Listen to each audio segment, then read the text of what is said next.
I am Dungeon Master, your guide in the realm of Dungeons and Dragons. All right, thank you everybody for joining us for another Valoris Tantibus Afterdark.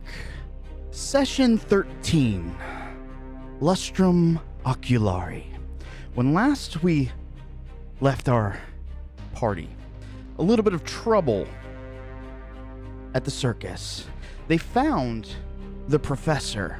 They brought him to what they thought was safety, but kind of in the confusion, he started to sweat profusely as his muscles bulged and he grew about 22 feet. Rampaged through the circus, tore through the city streets. Streets just recently burned, razed by the Great Red Dragon. The party followed suit. As they approach back to where the professor's manor mostly resides, about half of it being burnt to the ground, we'll pick up right there as the characters lock eyes after following their prey. All right, you guys have the floor.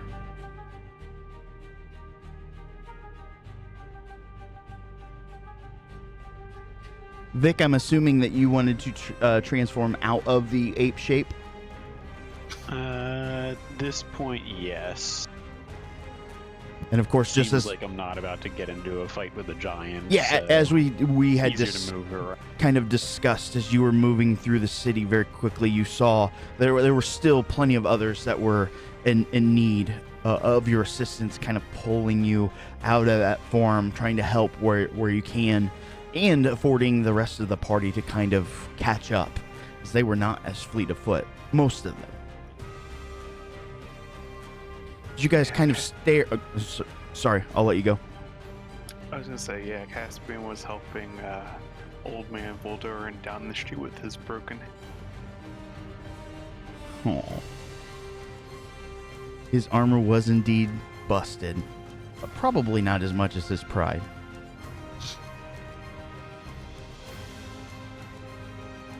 As you guys kind of look at this mansion, a good portion of it was just kind of razed, broken, kind of just wrecked in the battle that just happened, not too long ago. You guys kind of see through the rubble a bit of movement. Let's start with some perception checks.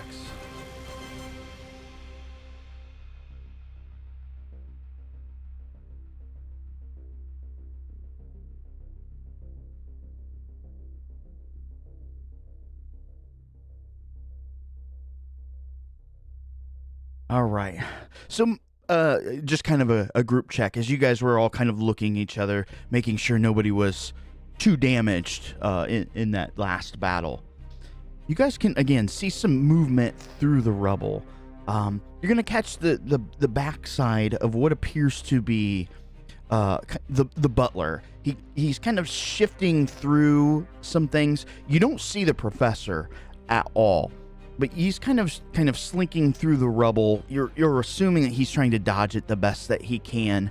He kind of looks at the wall and door that had once separated kind of the main hall from the professor's kind of laboratory or study. He opens the door, walks in. What would you guys like to do?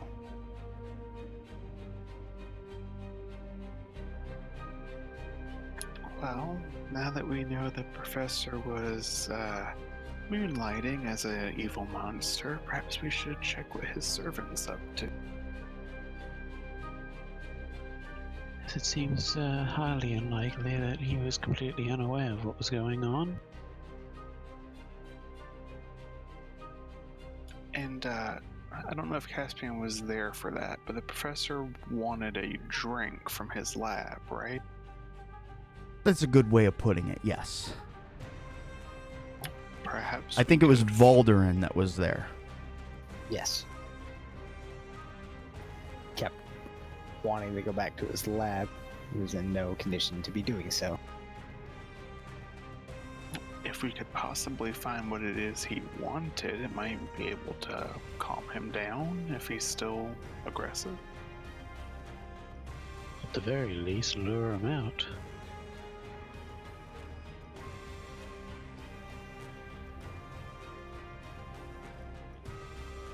All right. Any ideas on how to do so?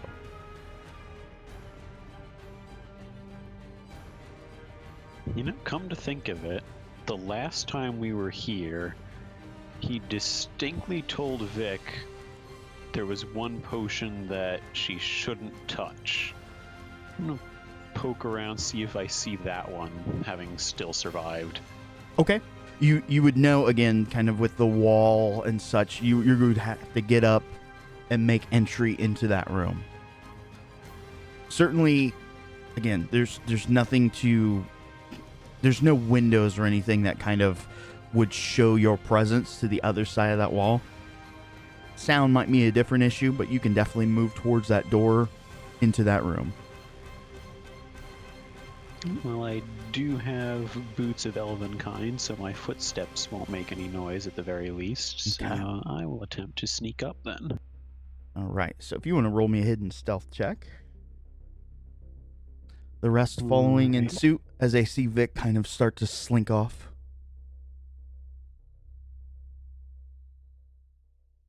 I suppose we should.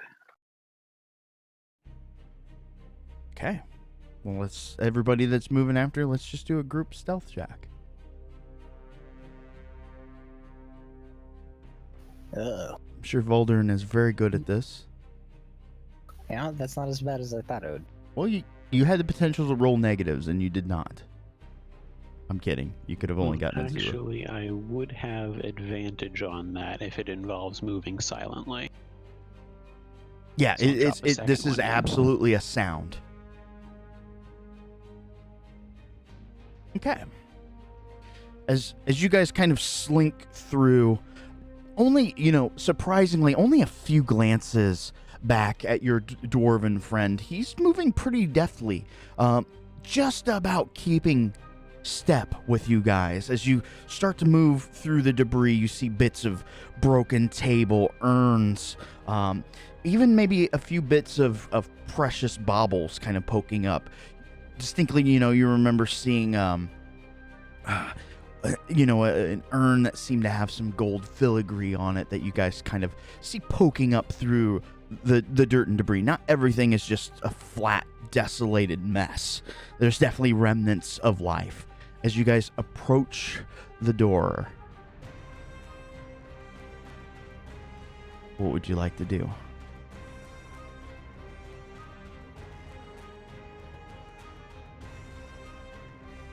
Do we still see where the butler is? He's on the other side of the door. There's the wall, the door. You guys can't see him, but you could perhaps try to listen to hear if he's on the other side. Or kind of crack open the door, look through. Scooby-Doo with all of our eyes in the crack. That's a possibility too. A little spoopy adventure.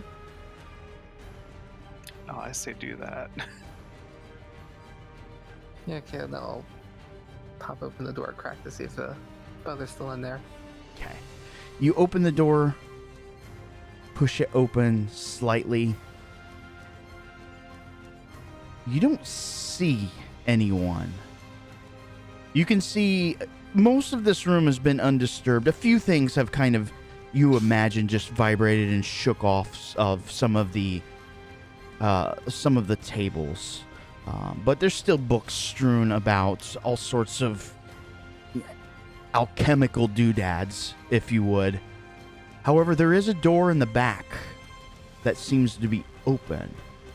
You don't remember a door there, but there is definitely a door open.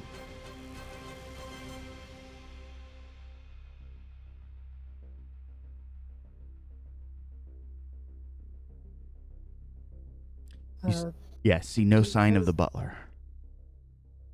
Do you guys remember a door being in the back? Off the top of my head, out of character, I don't. Certainly, it feels like it's been a month and a half since we've been here last, but no, I don't.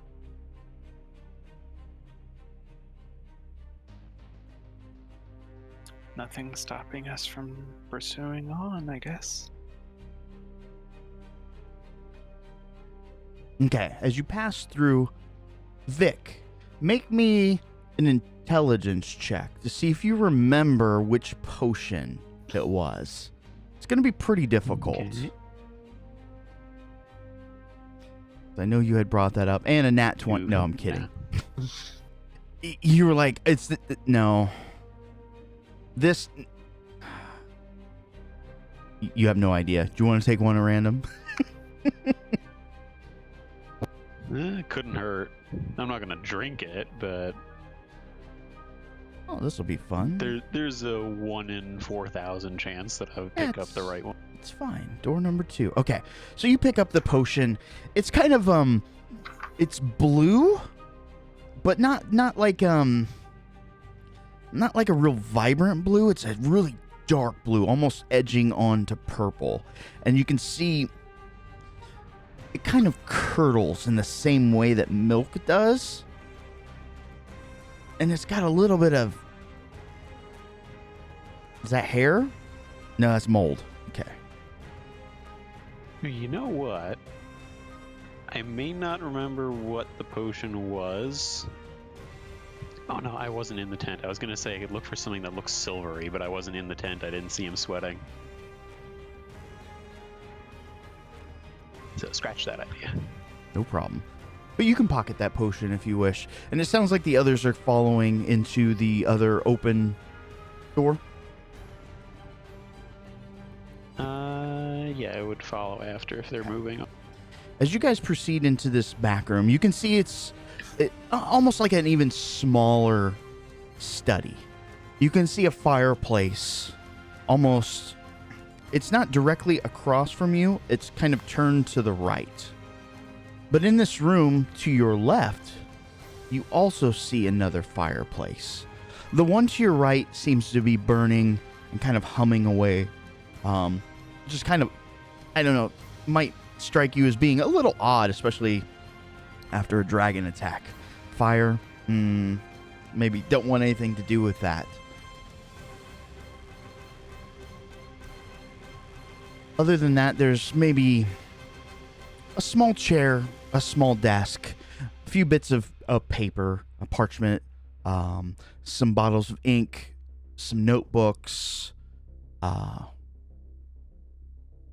That's mostly it. I mean, there are other things, but those are probably the things that you would notice.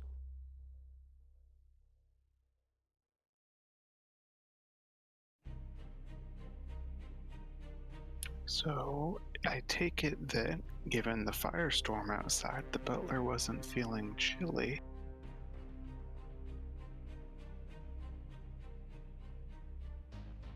Yes, it is a bit curious, though he could have, it could have been lit from quite some time ago. Can Caspian take a look at the fireplace? You absolutely given can't. You don't need any roll. So, and this will answer Vic's question. You can see that there are fresh logs on the fire.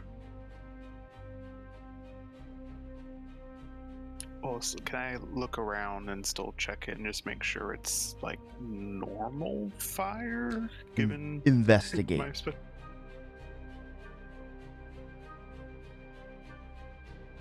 just a straight roll. Okay. So Caspian is going to take a few moments to investigate the fireplace. You can tell that it's taken a great interest. What are the rest of you guys doing?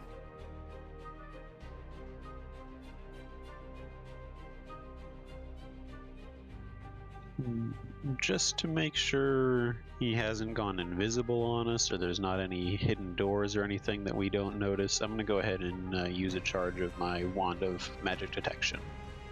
Okay, go right ahead. And what is the distance on it? I believe it's 30 feet. Okay.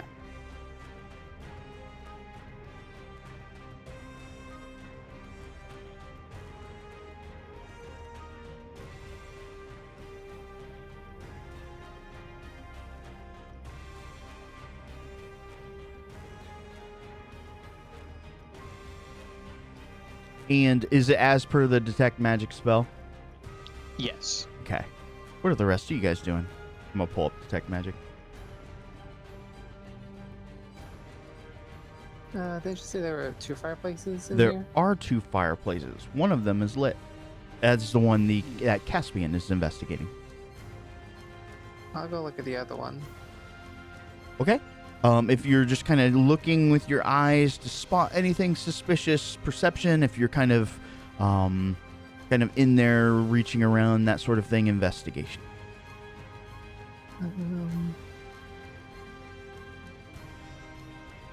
One action. Okay.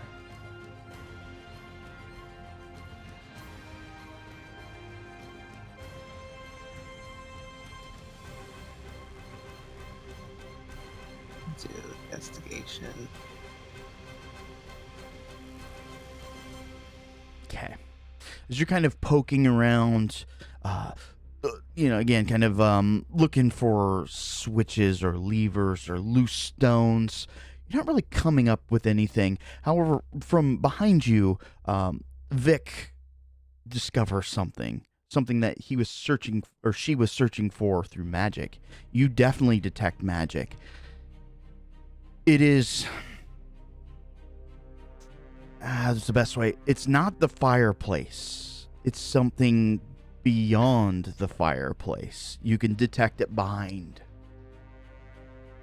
It's definitely within 30 foot. There does seem to be a hint of something arcane beyond the fireplace. Back to Caspian. As you're kind of fiddling around, you notice that one of the sconces is not kind of parallel, perpendicular to anything else. This mansion, although it was a bit ransacked because of recent dragons, but you don't remember anything being out of place. There's fresh logs in this fireplace, and one of the sconces is kind of twisted. Seems a little suspicious. I would assume as soon as he would have noticed that, Caspian would be like trying to fiddle with it. Okay.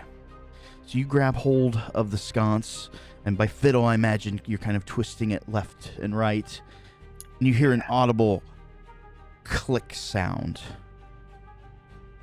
But not from your location. The others hear it. As they're kind of investigating this, what appears to be false fireplace.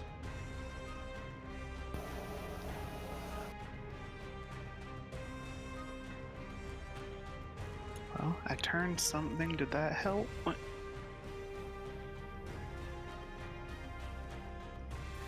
I was a cleric, but I don't know where it came from.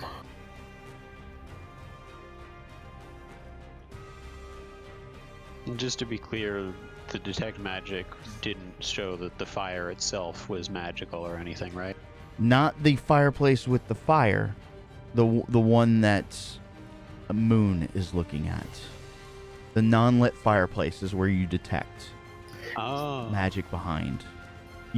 So Moon and Vic are examining one.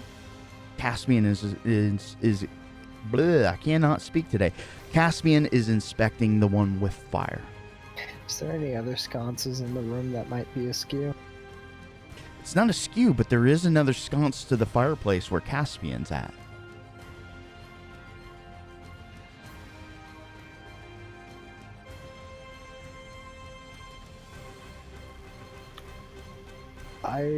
Valden will go and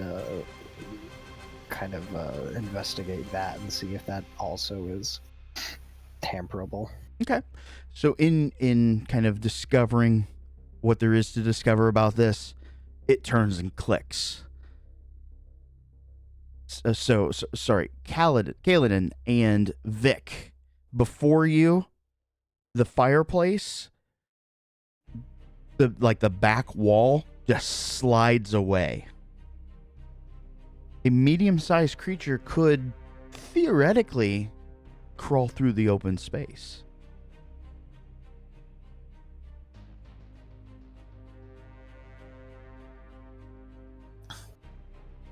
Well, if this is the way that our butler friend disappeared, then obviously there's a means of closing it behind him, so we should be prepared to not be able to make our way back out if we go through.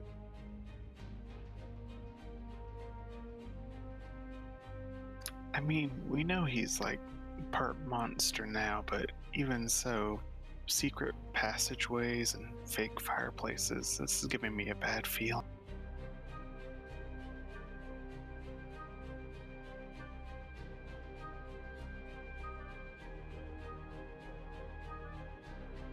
I usually have a pretty good read on people. Granted, I didn't know that he was a monster half the time, although I did have my suspicions. I don't think he's, how to put it, a villain by any means. He didn't seem the sort. His personality did seem different when he began his change. Though to what extent I can't imagine. He seems to be aware of his affliction. Anyone who has something to hide in their house like this, though, isn't being totally honest, I'll put it that way. Flashes back to the stuff in, what was it? I forget his name. Edward's house? That is correct. The last time you found something not on the up and up secret rooms, something very bad happened. Tantibinians and the false basements don't do well together. That's right. You can, Caspian, again, upon that realization, thinking back to that fateful night, I imagine the hair on his the back of his neck just starts to raise a little bit. It's not even the last time that happened. We also had, after that, undead in the basement of the vampire's mansion. That is also accurate.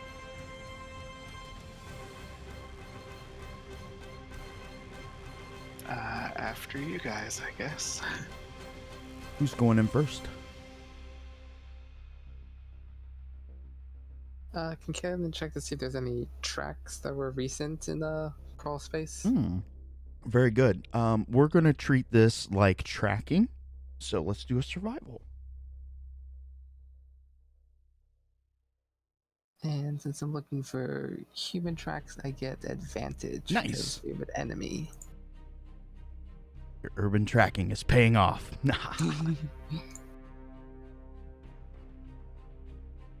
Okay. As you're kind of looking, you don't see any sort of tracks. However, you can tell someone at least has been through recently. You see the ever so small amount of blood along the floor. It's very hard to notice. Whomever was through here last apparently was at least slightly wounded, but not much, just a little bit of blood. It is not dry yet.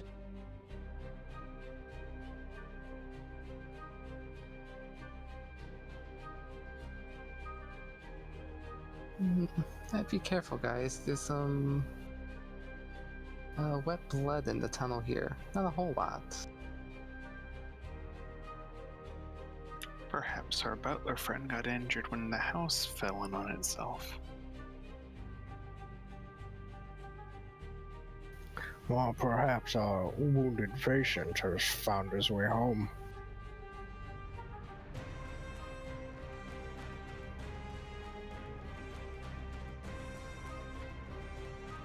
Won't know unless you investigate. Forward and the down then. Baldwin will go in first. Nice. Who would like to go first?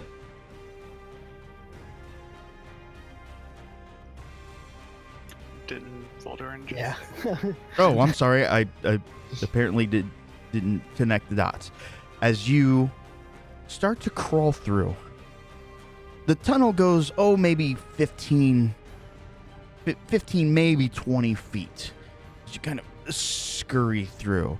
When you get to the end, it makes a very sharp right-hand 90-degree turn. You see some steps descending down, and they start to kind of loop back down and around like it goes deeper. It's a very, very narrow stairwell that goes down.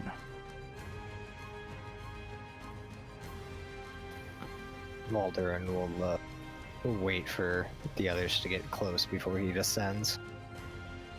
Okay, so you guys are going to start to pile through. Sounds like it. Mm-hmm. All right. You guys kind of start to go through one by one. You'll see Valderin edging down this staircase. It's not incredibly wide. It's not like a full 5-foot swath that, a normal staircase would encompass. It is basically the size of a humanoid. So you're, 30 inches or so. It's very tight, real tight 90-degree corners as you guys start to descend down. You go down the first flight. Basement. Another flight.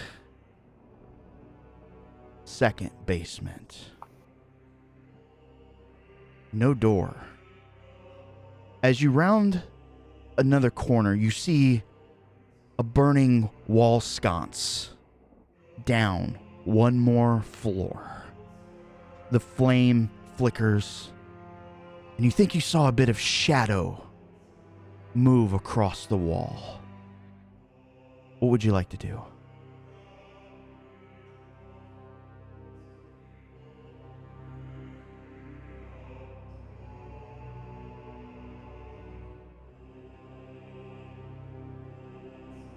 Shoot it.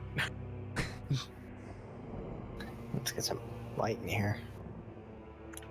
Yeah, that I can do. Yeah, Caspian can light up his. Okay. As you guys kind of stop on the stairs, kind of all looking at each other. Correct me if I'm not wrong, you guys do have mostly dark vision, yes, in this party? Yes. That's what I thought. Yes. Okay. Yeah. Yep. So you light up a little bit, just to get some natural or magical light. And you see what was causing the source of that shadow. Its beady eyes kind of look at you with its large teeth, long, slender tail, slinks away into a small hole. It was a mouse. But you see a door down there. A steel or iron door. You can see the rivets kind of pounded into the door. It looks incredibly sturdy. It has a single kind of round style knocker, and you can see the slot for a key. You see nothing else down there as you descend, but this door is before you. What would you like to do?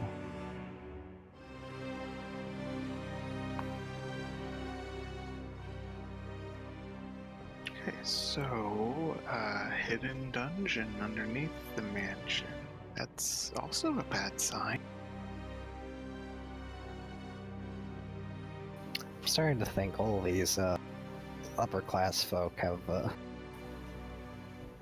weird and dark pleasures that they have.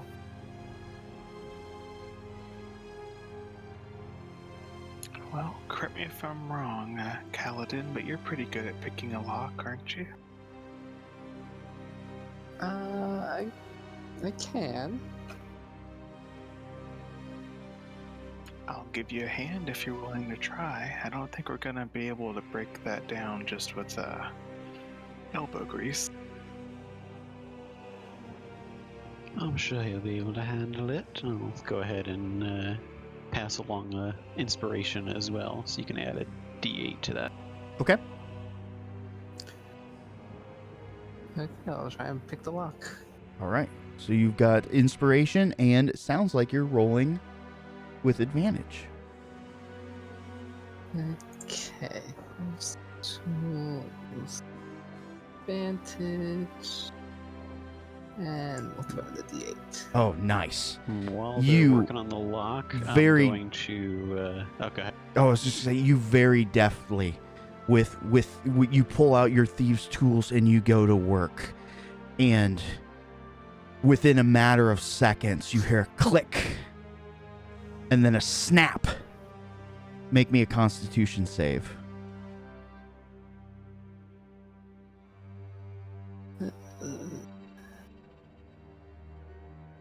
Okay, not bad.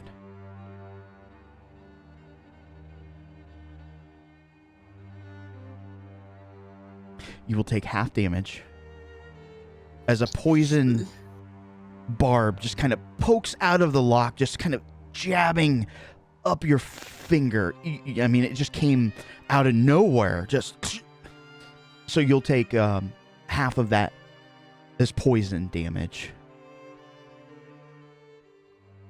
You can I imagine everybody will see Kaelin kind of pull their hand back and kind of wave it real quick. The tool kind of clattering to the floor as the door just kind of clicks open. And I was going to say, while that was going on, I'm going to expend a charge from my stone speaker crystal and attempt to talk to that mouse by casting Speak with Animals. Okay. Does it get a save or anything, or? No, it's just Speak with Animals, so it can respond or not to. It's up to it. Well, let's see. Let's see what Fate has to say.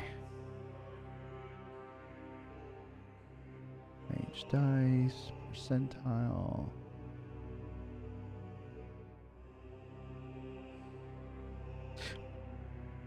What do you say to the mouse to try to convince it to speak with you?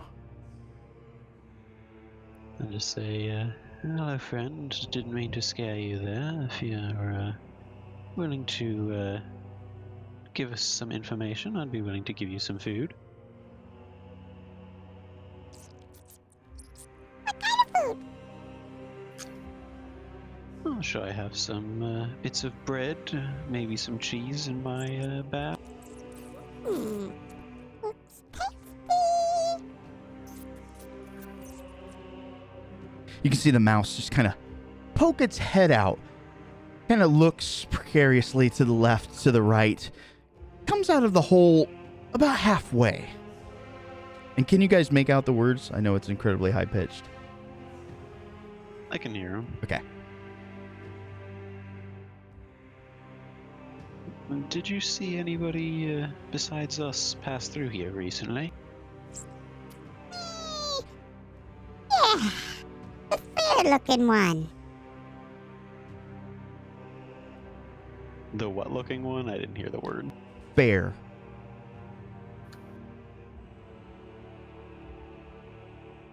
Like a appearance fair? Yes. Like my fair lady. Okay, gotcha. And they went through that door? Yeah, I heard some, big crashing going on in there, and then the fair one came.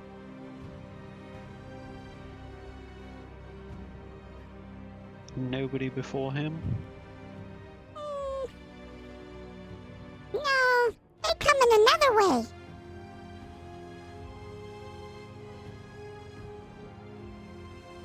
Do you know where this other way leads out to? I don't know. It kind of burns us when we get close.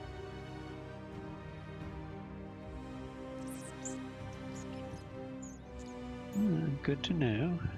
Well, thank you for your assistance. It's valuable information. You said some munchies?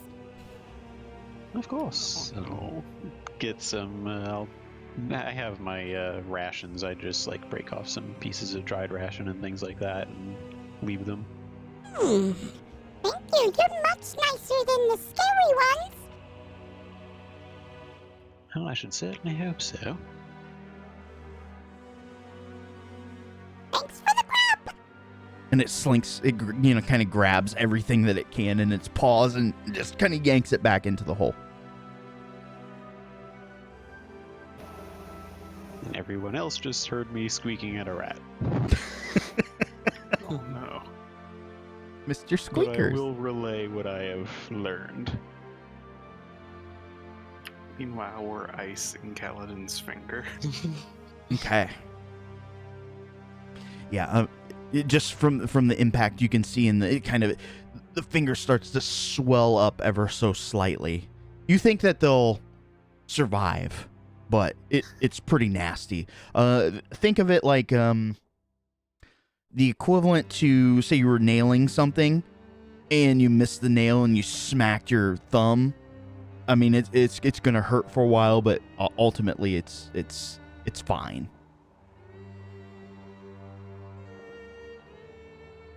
The door is open.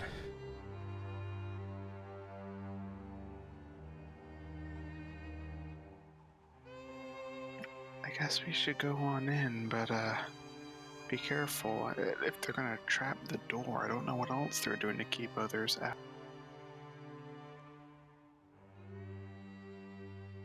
Indeed, perhaps we should be on our guard for further traps. Hear that, Failey? Don't bump into anything. Pick me up then. Hey, Goblin piggyback ride. All right, you guys going through the door? Is the door tall enough for the Goblin piggyback ride? I mean, Faley would have to scrunch a little bit, which is pretty easy to do considering the size of the goblin. But yeah, you can easily fit through the door. The door itself is about 6.5, 7 foot tall. It's a pretty large steel door. But notably not big enough for the full beast man to come through. Absolutely not. Like, no way in hell. Okay, interesting. And he definitely wouldn't have fit through that fireplace. Nor that narrow kind of, again, that stairway was incredibly narrow.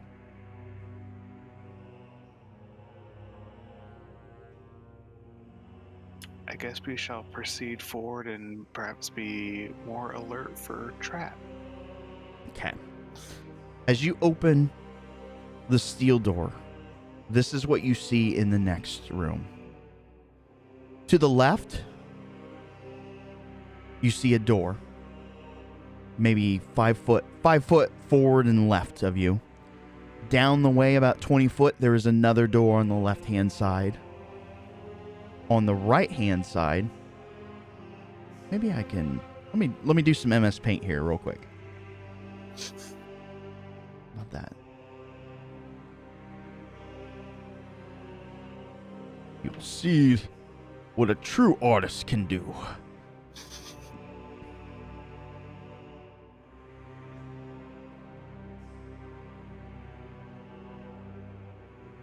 The paint parts for we alone. Very good, sir. Very good. And I'll even use the multicolor. Best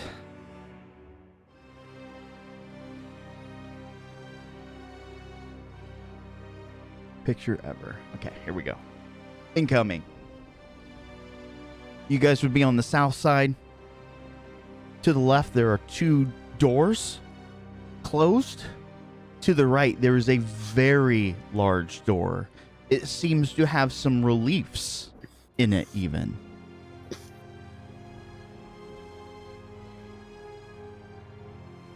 Well, if we were looking for a way that our larger friend may come in and out, I believe we found it.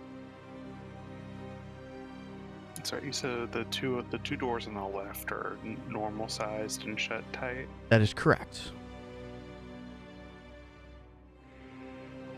I would be inclined to check those first, just to see if the butler is hiding in one.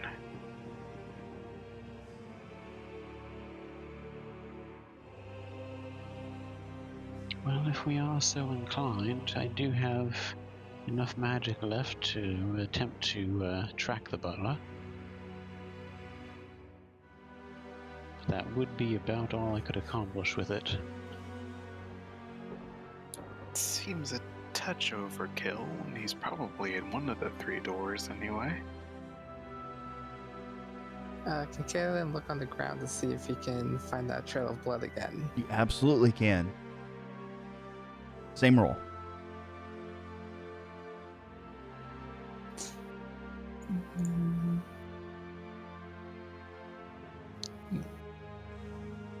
Okay, hidden dice.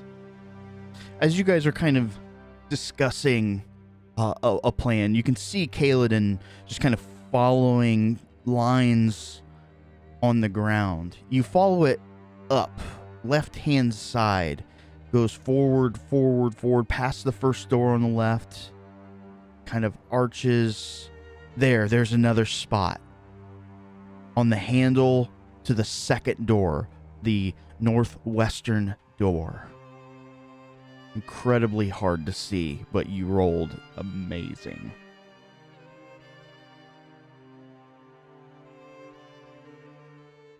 Looks like the trail of blood went this way. I'll follow after that and try and see what's up with that door.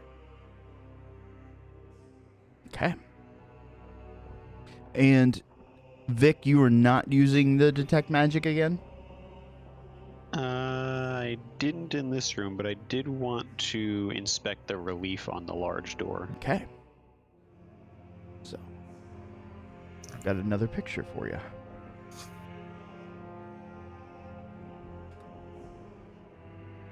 Does anybody recognize this symbol? That's a more of an out-of-character question. Is it a paw print? It is not a paw print. It has one of your characters I know knows this symbol. But I don't know if anybody else caught it.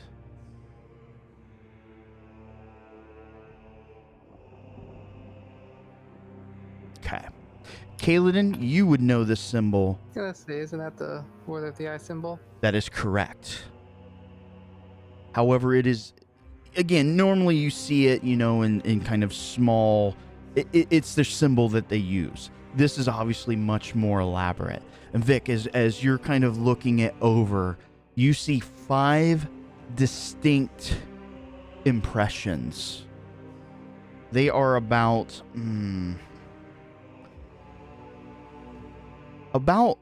the smaller ones are about the size of your thumb to the first knuckle, like that first joint. The one in the center is about the size of your palm.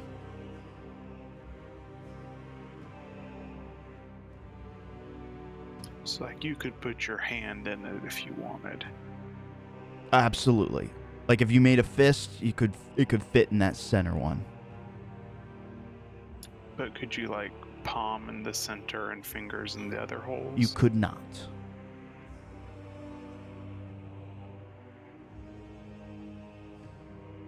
Does it seem like one could if their hand was large enough? If somebody Or are they had a just, like, hand, too far yeah, spaced apart. If somebody had a hand that size, it might be possible.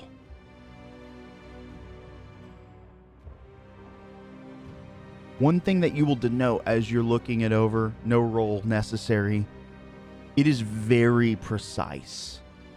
You think that it wasn't like free-balled or anything like that, free-handed. These are absolutely round.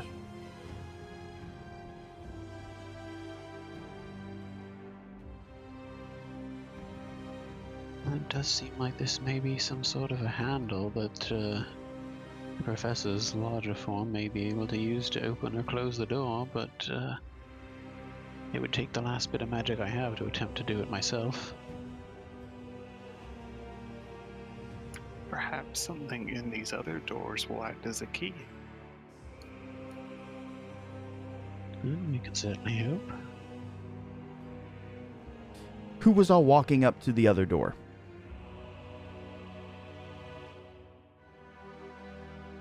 I know Caspian was Kaladin following him? Well, let's do this. Those of you who are walking up to the door, make me a stealth roll. But you may also make me a perception check.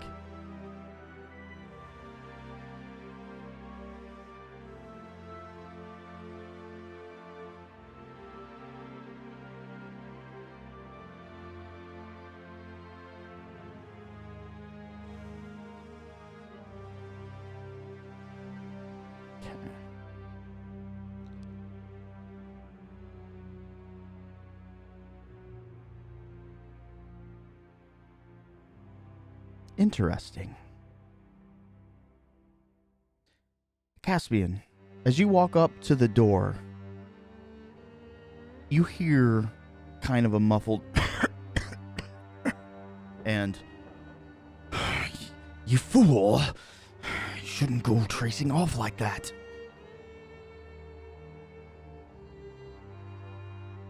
Sounds like the butler's voice. It's the best that you remember. Okay, well, if I heard that, I would try and, like, do a very comical freeze frame and, like, hold my hand out and point at the door. Gotcha. Caspian stops what he's doing and immediately begins charades. Alpha Charlie Bravo. Whiskey Tango Foxtrot.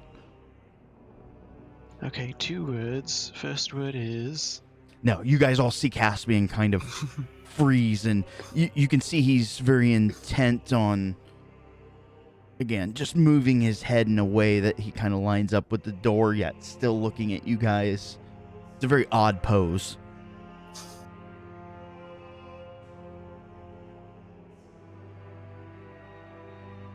I'm gonna go ahead and sneak my way over and activate my Helm of Telepathy and use Detect Thoughts to try to peer into the room magically. Okay.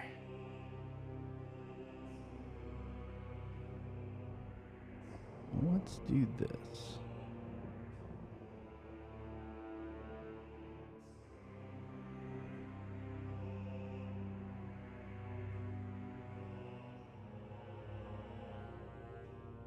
Mwahaha.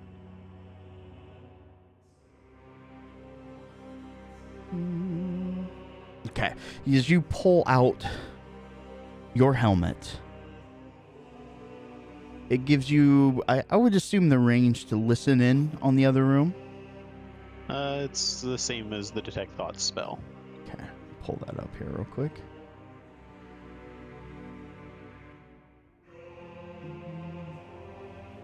Spell, there we go. Be gone, thoughts. Okay.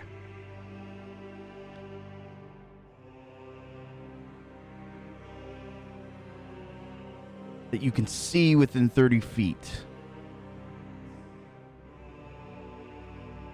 Would you like to peek in through the door? Now, let me double check. I think there's wording in there about Unless trying to find things that you can't see, but I don't remember what it says.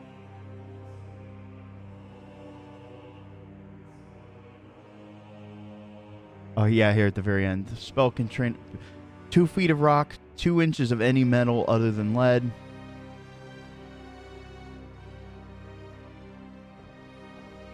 So essentially what is going to happen, you can get right at the precipice of feeling that there's sentience on the other side.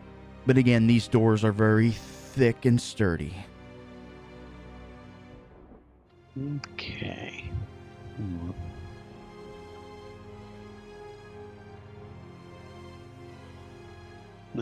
There's no, I'm assuming, no gap underneath or anything like that that I could use to peer through.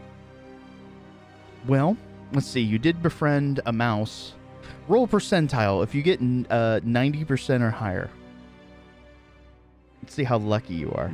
Okay. 10%. That's pretty fair. I don't remember how to roll that. Right click the D10, select percent.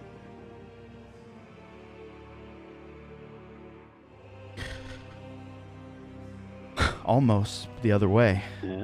Yeah. You do see some small holes, but they're actually on the side with the large door.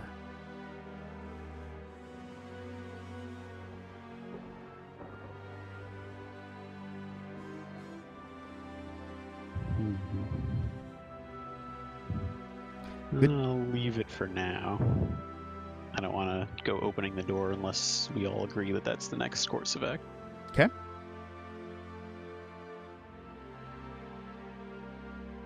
Silence kind of fills the chambers.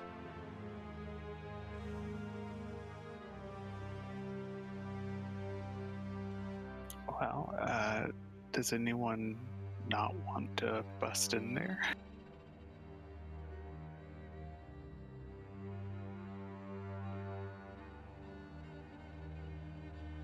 Well, Okay. I'm certainly of a mind to exact our revenge for the tent, but by the same token, beating up an old professor doesn't have quite the same, if you'll pardon the phrasing, punch to it that beating up that giant would have.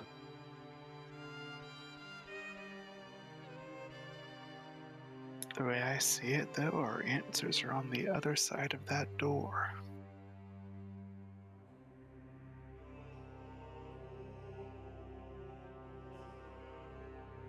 Actually, thinking on it now, just in case, I am going to inspect the door for traps.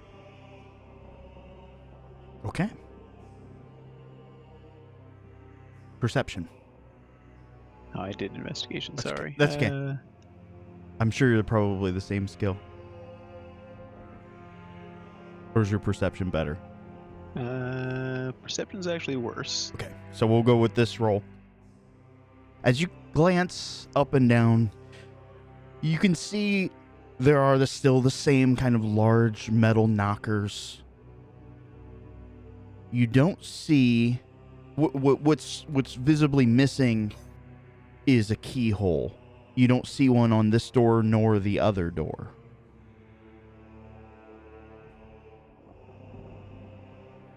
If the door locks, it's presumably on the inside.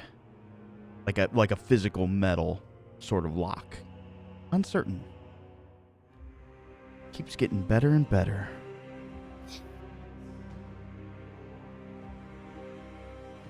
As long as I'm remembering that I have the helm, I will go ahead and relay that information telepathically to the group. Okay. Vic touches your minds.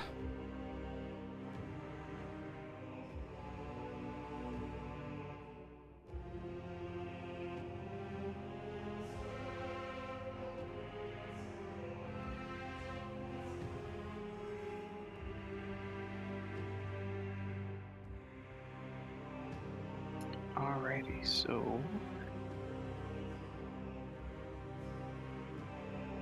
So if we do attempt to push through and it is barred on the other side, we'll have given up the surprise, but otherwise there's no real way of getting in. rainbow.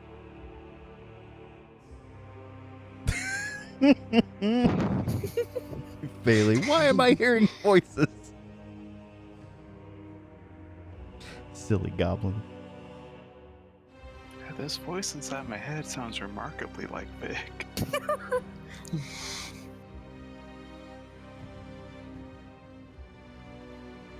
You guys are indeed in a conundrum. I'd still like to at least try to get in there. I'm not sure why we're sneaking around too hard.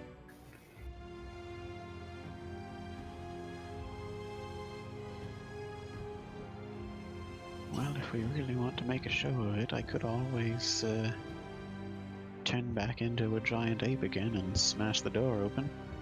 Just rip the door off the hinges. Try hiding now. That is a plan. So, out of curiosity, because there are two doors on this same wall. That is correct. This one is the one we're in front of is locked from that side. Is it like a U corridor? Does these other doors at the entrance? So on the south, that's the stairwell that goes north or goes up. And then it led you down to here. There's one door that gets you into this kind of rectangular square room. There is a door, metal door on the left. No keyhole. There is the door that you guys have been kind of investigating on the left, the upper left. And then there's, of course, that ornate door. We're calling it a door because that's the closest thing. I'm wondering if the two doors on the left wall are like a U corridor, if they're connected. It could be. They could go into the exact same room. So that's what I was asking. Like, if this door doesn't open from this way, does the other door? From what you can tell, you see no reason that either door couldn't swing out. Whether or not they can swing into, it's hard to tell, but that would be a very poor door design. Unless you're running a restaurant. Well, just to be safe, I'll go check the lower door on the west wall and open that up. Okay. It does indeed open out.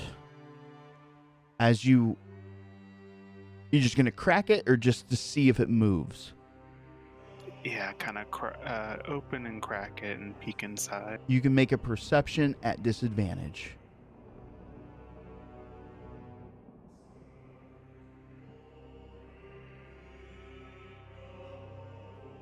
Okay.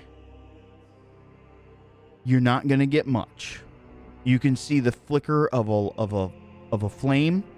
Inside, it's not as kind of dead and dry, just empty, just brick, stone kind of floor walls. Inside, you get the impression of some furniture, some cloth sorts of like rugs or runners. That's really about all that you can see. You can see a bit of a flame flickering, even the direction. It's hard to tell where it's coming from, though you think it would be as you're looking at the door to your in and right.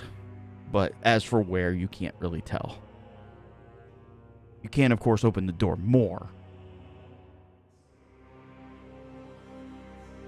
Well, if no one stops me, I'm just gonna go forward. I'm getting tired of sneaking around. Okay. You open the door fully, step in. You hear a loud just crash and clatter as across the way, it did indeed lead to the identical room. As now you guys are in just one big room. And I'll draw a mappy map. Up-to-date. I knew it was a macaroni noodle. Kind of. Plus, I know you, and you love that both forks lead to the same way. Shh, don't tell anybody. It's fine.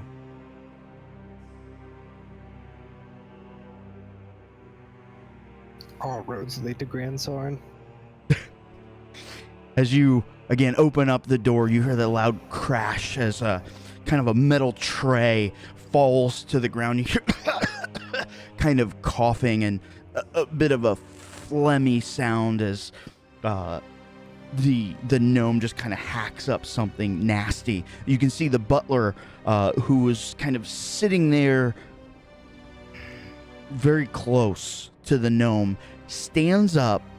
He starts to reach into his vest, his jacket. Initiative. Oh, okay.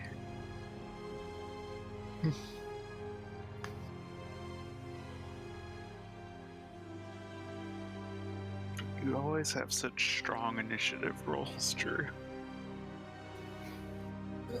Yeah. Yeah. We're not supposed to have a map, right? There is no map. Okay, just making sure I Yeah, didn't. a lot of what we're going to be doing is theater of the mind right now. Six. Okay. All right. Caspian. Caspian, you will go first. You can see again, the gnome is just hacking and coughing. The butler is reaching into his jacket. You have initiative. What would you like to do? So are they by a fireplace? It's not a fireplace. It was like a cot or bed. Inside you can see, it almost looks like it's a bit of a bedroom, though it's also kind of, like a family room, a gathering room, as there are several chairs about, and just kind of small places for study. You can see some small glasses about. Again, all of this kind of happened very quickly. You don't have a lot of time to take in the sights.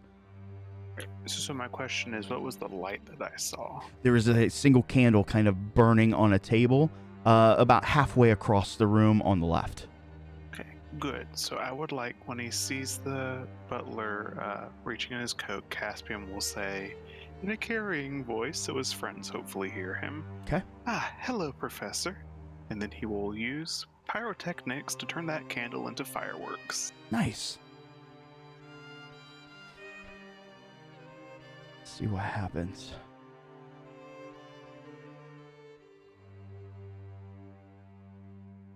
Oh, nice. Okay.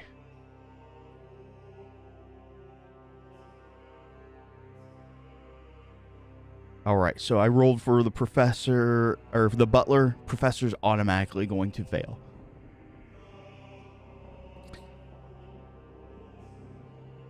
That is DC 15. Okay. Or I'm sorry, 17. No, that is a very, very strong DC. I'm going to let this play out a little bit, and then I'm going to let you finish the rest of your action. So as you say, hello, Professor, and just boom, the room just lights up with pyrotechnics. The red and greens and blues just kind of just fly all out of this this newfound firework for all intents and purposes. The butler, he tries to shield his face and eyes, but you can see that he got caught in the blast. He's pulling something out of his jacket. It appears to be like a small firearm, a gun, but he just fumbles and it kind of spills to his feet. It doesn't go across the room, it just kind of falls at his feet, but you can tell that he's been caught by that blast. What would you like to do? I'd dive behind the nearest piece of furniture I can find and then kind of hold my ground. Fair enough. Vic, you would be the next one to react. Well, I've definitely heard the fireworks, even if the voice didn't carry through. So, I guess I will go ahead and fling open the door that's in front of the rest of us. Okay, you grab hold of the handle and pull it as it kind of smacks into the frame. Looking straight ahead, you can see a gnome that's on the ground. He's kind of puking up something. It's a bit like a silverish kind of color. You can see the butler, at least part of him. He's got his face covered, arm across his face, and you see an object kind of tumbling down to the floor. And you kind of look over. The fireworks are just spraying out everywhere. You catch just the ever small bit of Caspian as he's kind of diving behind a table.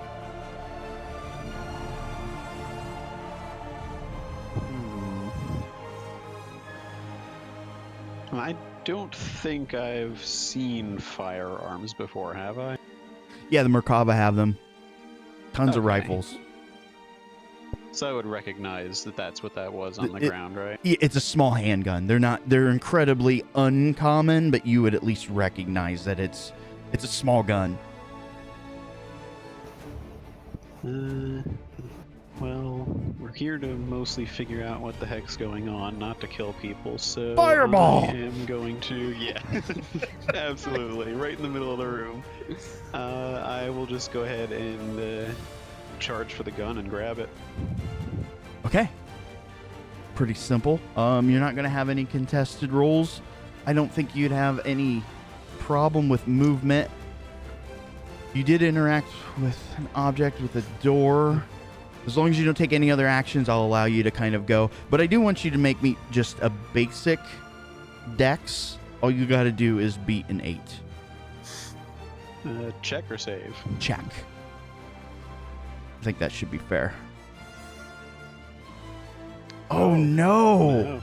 So you slam open the door and you kind of see all of this going on. The fireworks are spraying out. Probably maybe even caught you a little bit, just for a bit of flavor. As you see the object kind of tumbling down, you're like, oh! And as you go kind of sliding for it, you reach down to grab the gun, but it's one of those things where it just takes that bounce and kind of spins and just out of your reach. And believe it or not, still use my action.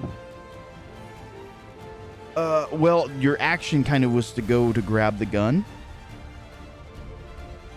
which was that's fine. which was the dex, and unfortunately, you got hit by the one-itis. Yeah. This is going to become that scene from the second Pirates of the Caribbean movie. Probably. Bailey, is now your turn to react. Pandemonium is going on in this room. I am gonna scamper up Caspian's back and ready my words aren't working tonight. Ready my morning star from up there. Okay. So, Bailey kind of rushes in, takes quick providence of what is going on, identifies Caspian, runs over, kind of places herself in a defensive position over Caspian. You guys got your own little fort going on. At this moment is going to be the butler, finally. The slowest gun draw in history. Let's see what happens here. Okay.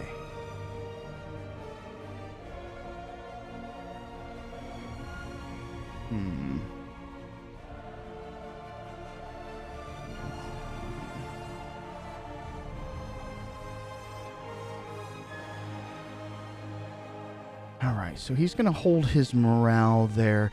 He's blinded, and he's going to just start reaching around on the floor, and that's awesome. As he kind of bends over to reach for the gun, Vic, what's your AC? You're getting a headbutt from an improvised weapon. Nice. My AC is 16. Okay, so even with quote-unquote -4 or whatever, he reaches down to grab the gun. He doesn't find it, but his head kind of comes in contact with you. It's going to be very minimal damage, but still kind of funny as, oh, bugger! He's going to hit you for like 3 points of damage, but he's not going to find the gun. What happens to the gun? Let's see here. 8, 2, 3.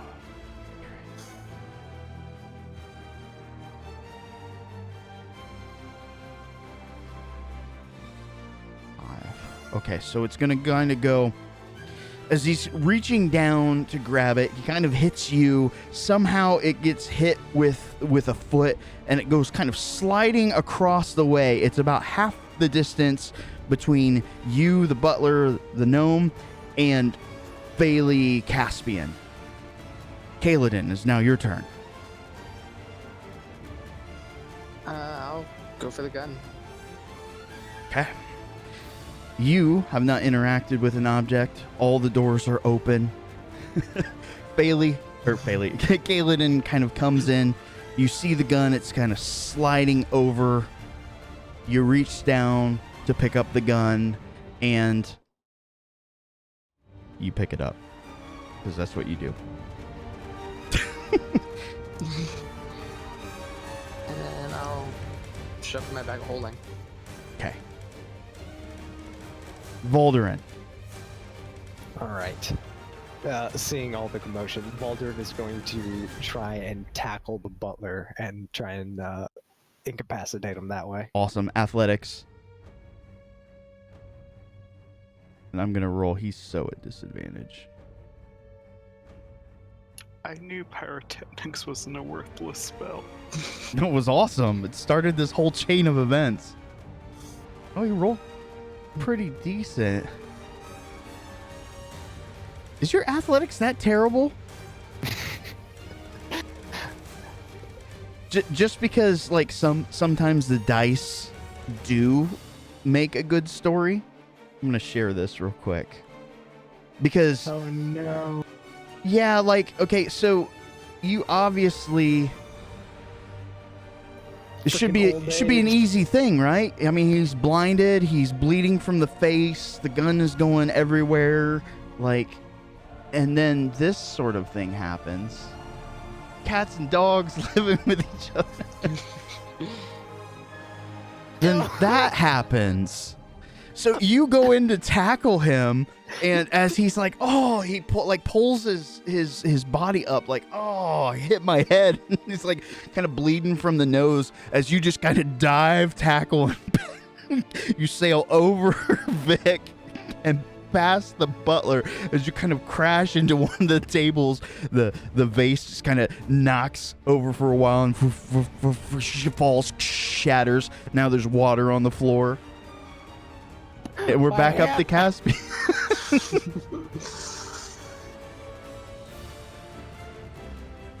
Okay.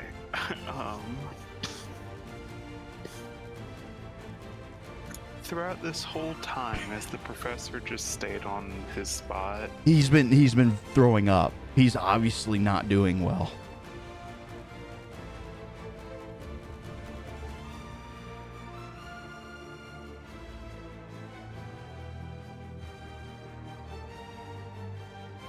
Okay, well, I guess I would like to, I'm gonna go over to the professor and try. I don't know how easy it will be for me to weave through the chaos, but I'd like to walk up to him. Okay. You just kind of let things go, take a deep breath, kind of, you know, get faily, like, no, it'll be okay. You walk over to the professor and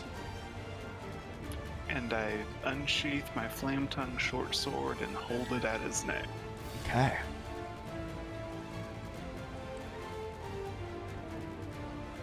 You pull your sword. You can see that he can tell the light is there, as he just kind of brings his kind of arm up to wipe his mouth. You can see that silver streak across his skin. He looks up at you, and you can see all at this point they're kind of like a coppery colored set of eyes as he looks at you.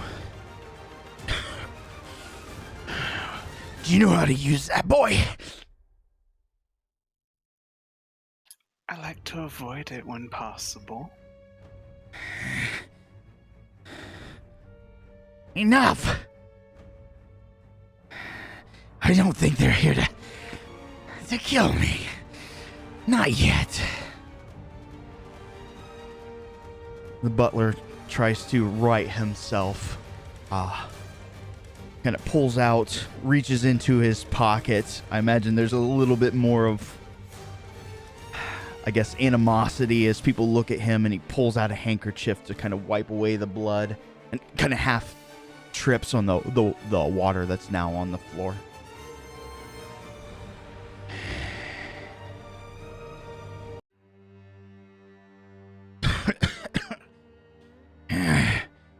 What are you doing here? The gnome says. You see, Professor, the funniest thing happened at the circus just a few hours ago. Yeah. Tell me about it. I had left my good friend Voldurin with a rather sick friend or acquaintance of ours, and when I returned, I happened to see a giant monster lumbering away with the remains of our circus tent. The butler speaks up. Can't you tell this man is ill? And if I stop talking, will you be able to do anything to make him better quickly? Fortunately, I don't know the formula.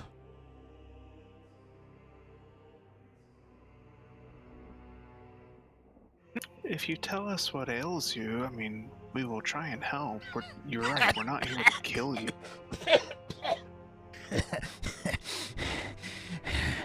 You think if I could help it, I would? You think I like being that thing's lapdog?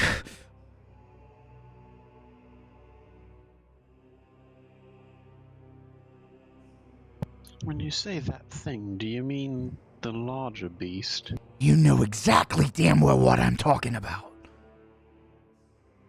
Well, there's a lot of players in the city recently. For all I know, you could be working for the Nagpar talking about them. I don't know nothing about that. Shalsaxio's the one I'd be worried about.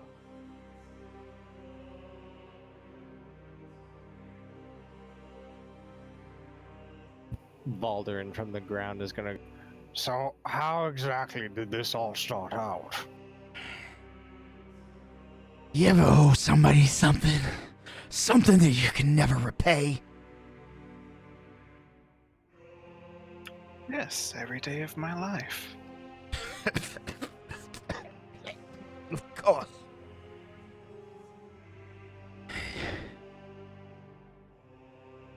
If I don't do what he wants, then I'm forever stuck as that monster.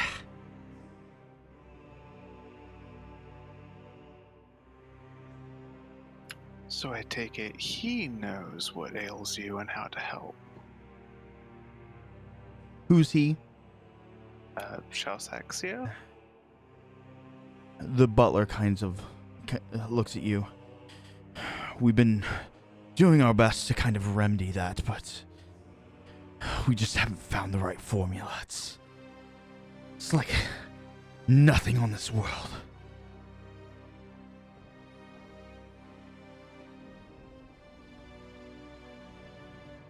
But before I go down the rabbit hole too hard, out of character, just trying to confirm what I'm hearing.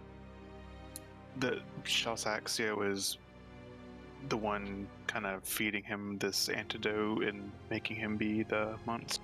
Make me a wisdom check.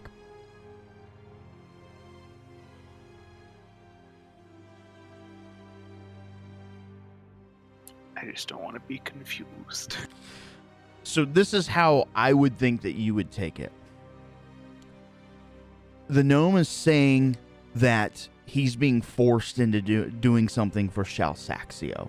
And he's alluding to the fact that Shalsaxio is the only one that can stop him from turning into that monster, which apparently he does not want to become.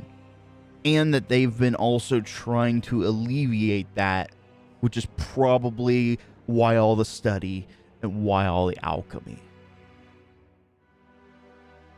Gotcha. And Shalsaxio is that metal beholder thing. That is correct. Okay, yeah. I don't know why I'm feeling this, but can I discreetly try to activate my Wand of Magic Detection again? Yeah, sure. But you will have to make me a sleight of hand check.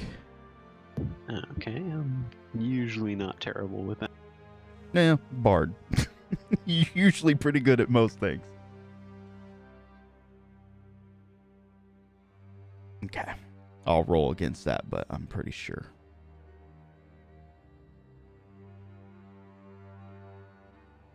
All right. So you do... What was the spell? I'm sorry. Detect thought? Detect magic. Detect magic. Okay. You are going to get a very strong sense of magic. Couple different spots. One is on the arm or hand of the gnome. One is kind of I don't think you're going to detect obviously everybody else's magical items. But the hands specifically on the gnome, as well as these small puddles of bile.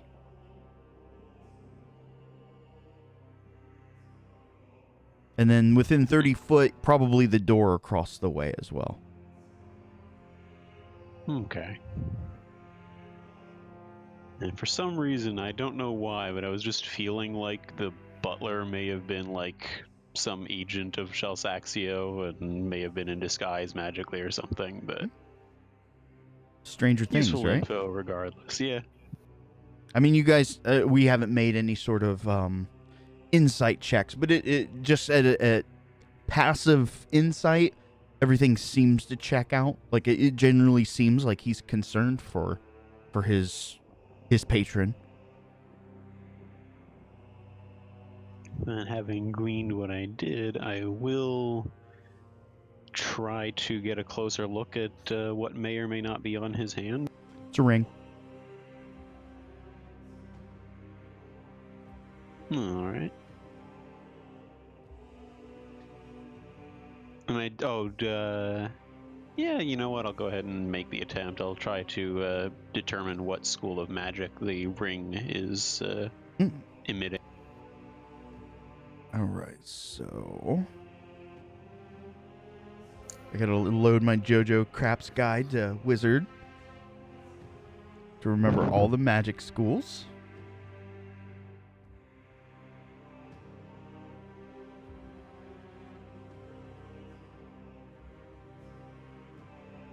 I will have an answer for you in just a second.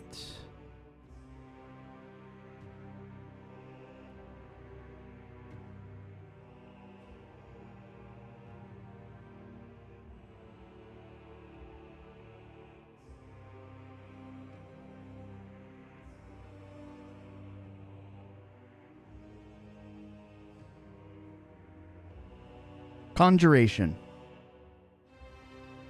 Ooh, that's an interesting school of magic.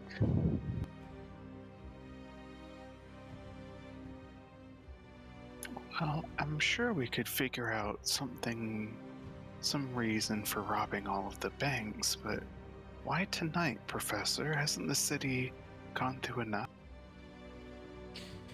The butler will actually answer this one. Fortunately, with all the recent events, shipments have been tight. At least that's what we were told.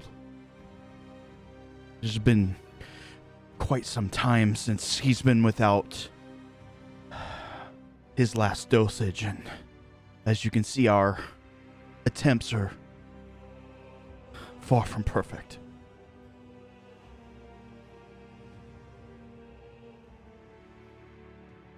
I suppose if we were to get at the root of this, the question is, what does Shelsaxio want with all that money?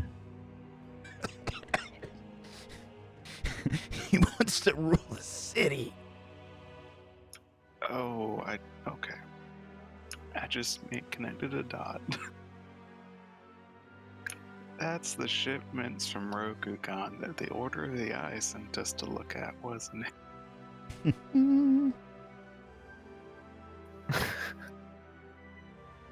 Yes, we have heard something about shipments recently. I like when you tell me I'm clever.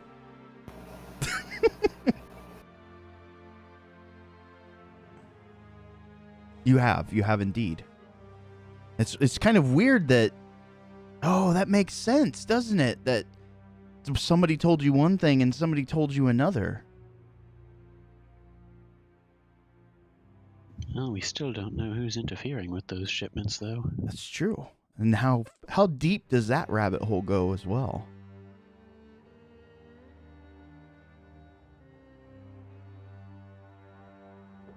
Taking you at face value, I will believe you that you did not intentionally wreck our circus tent, so 75% of my animosity has dispersed, he will say as he sheaths his sword. 75. You may have abated 20% at best.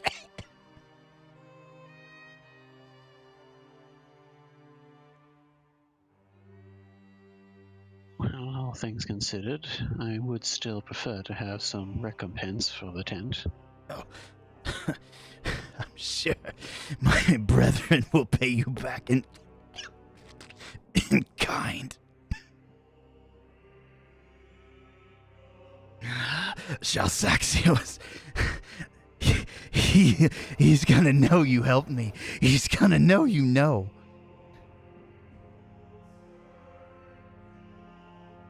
Ah, so you're saying that he'll try to silence us?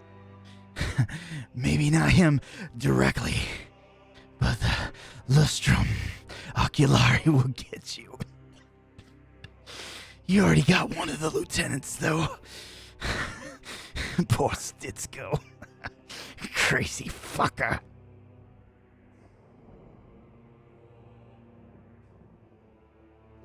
There's a name it feels like I haven't heard in quite some time. You're saying that he worked for Shalsaxio? Who doesn't? The butler said, We don't. No, master. What? Our lives are forfeit anyways. We might as well help them.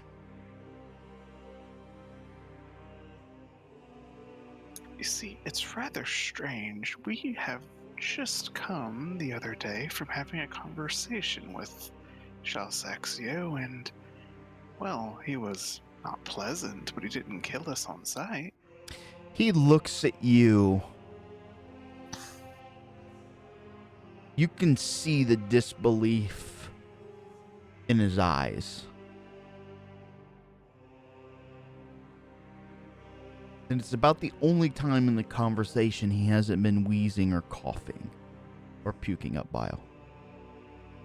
Yeah, Caspian will not really pay attention to him. He's kind of like hamming it up to his friends as he just says, if he comes after us, maybe the cat will spare us again. The cat? Did you see his play toy, did you?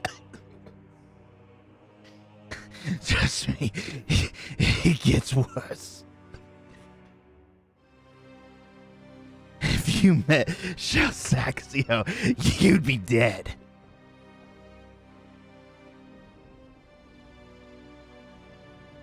We certainly met someone that I presume to be Shalsaxio, and he... You met who he wanted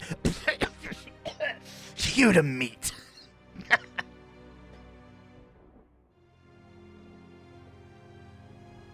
Oh, point standing. He helped us defend the city against the dragon attack. So, at the very least, we're not on antagonistic terms. Sure. Whatever you say, boss.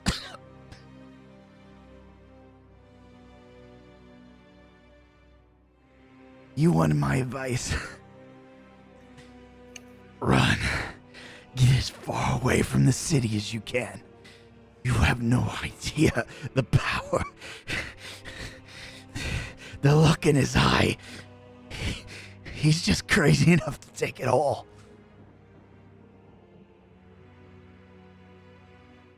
He'd be more the fool for trying.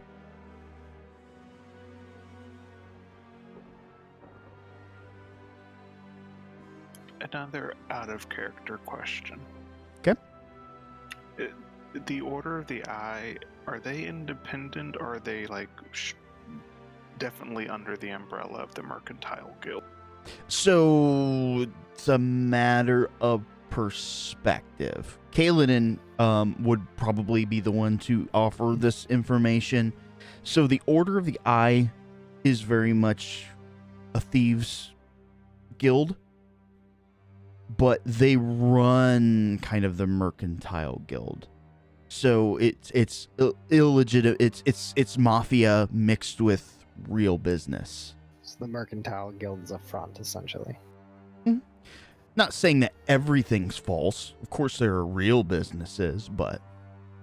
So, point being, they kind of represent one of those three big power forces. Yeah, it's kind of the unseen power. Like, before today, like, I mean, obviously, the clerisy, the church already has a lot of sway over the minds and hearts of people. That's a very tangible, visible thing. The Merkava obviously have the physical presence, right? The kind of the military backbone structure of the city. Commerce is just one of those things that you kind of take for granted day by day, you know, buying your bread and your sundries and that sort of thing. But without knowing how deep that goes, most people don't understand the depth that potentially this could lead. They might have their hands in everything. So, regarding the power vacuum right now that was created by the assassination, what he's saying about grabbing it all might be ringing kind of true. It certainly would seem to be an opportune time. If one of the other two factions were to suffer a severe defeat or setback, it would be prime pickings for another one to swoop in and just push them out the rest of the way. And then with control of 2/3 of the city, what's stopping them from getting that last? Right, so politicking is definitely on the table.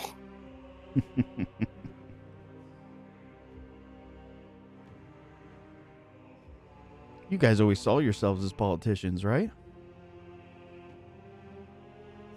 Oh, Vic apparently does. I mean, there's always the waging the war in the gutter.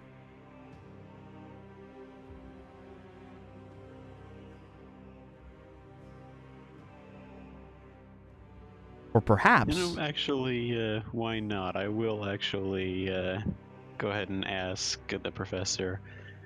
So supposing the Primo wasn't actually dead, would that throw a wrench in Shalsaxio's plans? I don't know his plans, but I suppose if he wasn't dead, whomever killed him might be having some second thoughts.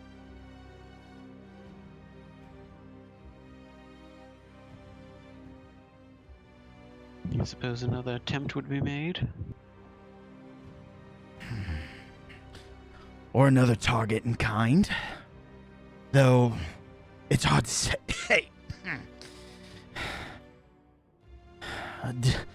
Was that the real target? Were they just trying to get the ball rolling? I don't know.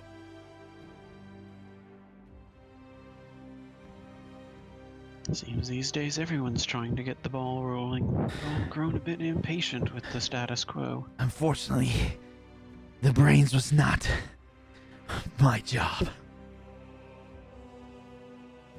I had muscle.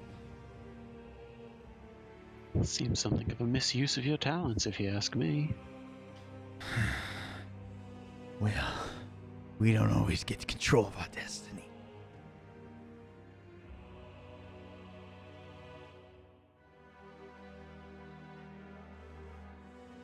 If someone certainly true. Sorry. I was just going to say, that's certainly true, but we can control our response to it.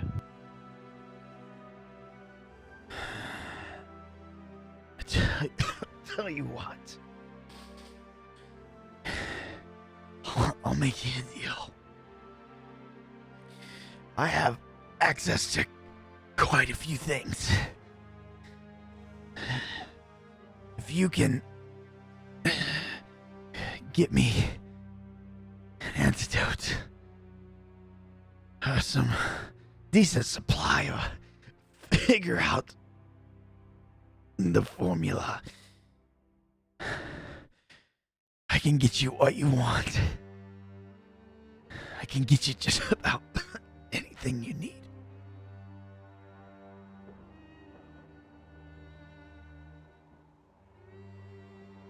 That certainly could be useful, and if Shalsaxio is as you've described him, then having someone who knows a bit of the ins and outs would certainly be a handy ally. If you got your antidote, Professor, and were able to be free of this, what would you do? Would you run away?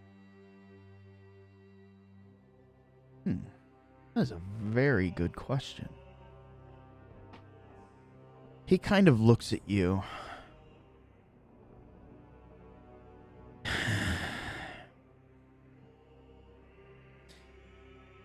I've learned a great many things while trying to find this antidote. Would I leave Tantibus? Yes. But I wouldn't be running in the exact way that you would phrase it. Not running from. Running to. I've learned a great deal of a small place in this cosmos. I would very much like to see it.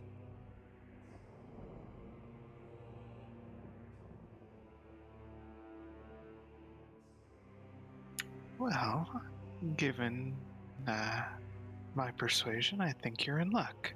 I do like to set a man on his path to freedom when I...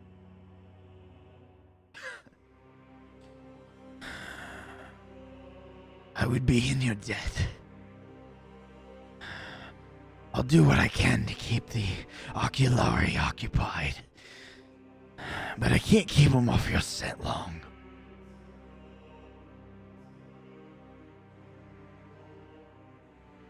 From the sounds of things, we probably already were on their bad list anyway after Stitsko, so no harm, no foul. You've seen the Gathering Hall. Soon they will know.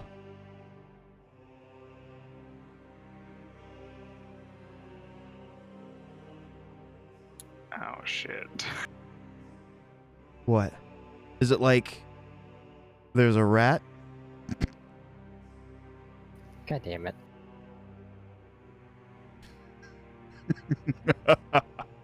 Laughs in DM.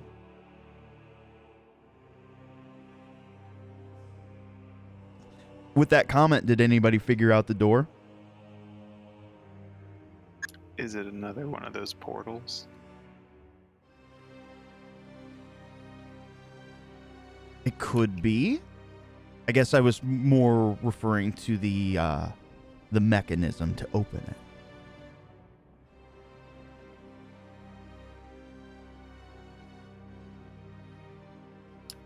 Not off the top of my head.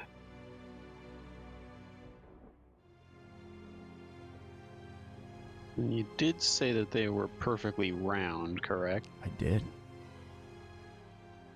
The only thing that keeps popping into my head, and it makes no sense realistically, is the eye stalks, but that would imply that there are more than one.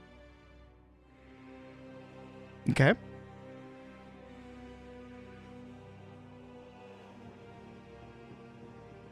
You've brought it up a couple times. What else is round? What else is round than it has been talked about today?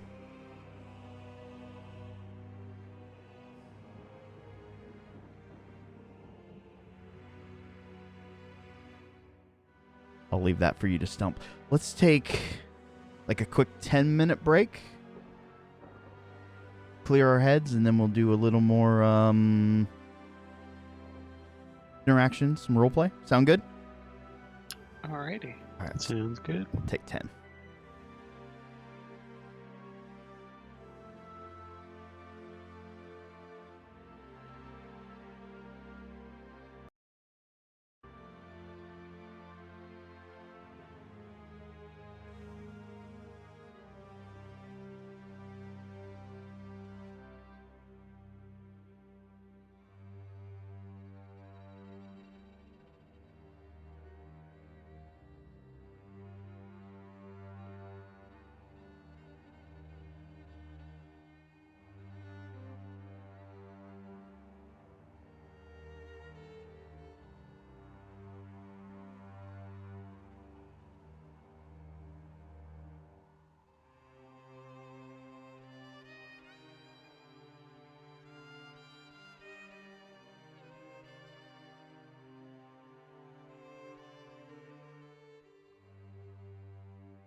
I heard some of your guys' discussion.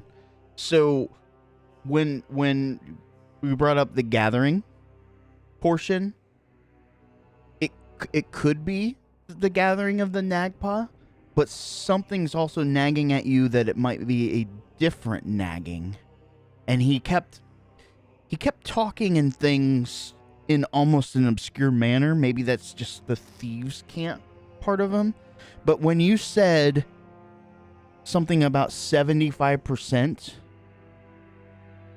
he immediately corrected you. And it's just a very weird way. He said, you may have abated 20%. He didn't really answer your question. So 20% is what fraction? A fifth? What does lustrum mean? I don't know, Atherin. I'm not. I don't speak Latin. Lustrum Shiny? means 5. Oh.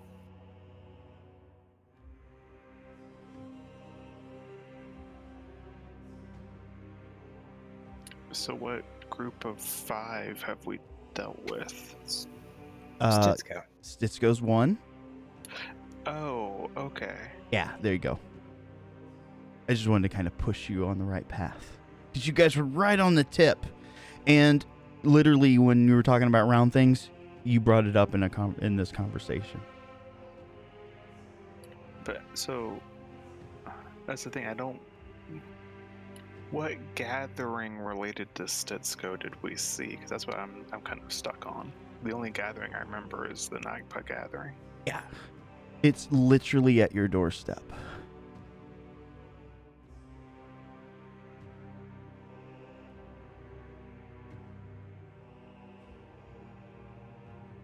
That's just making me think of the undead that ambushed us at the circus. Nope, not literal enough.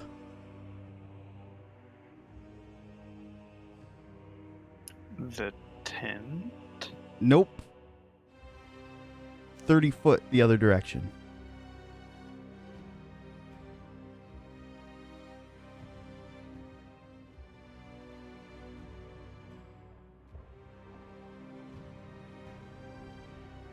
Quick, consult the map. What's across the street from the circus? Nope, not from the circus, from where you guys are. The big door? That's correct. That's round, you said? The door is not round. Okay, you're losing me, dude. I'm not sure what gathering and what is round. Those are the two question marks. Well, the markings on the door, I'm assuming, are the round things, but I don't know how that pertains to a gathering, though.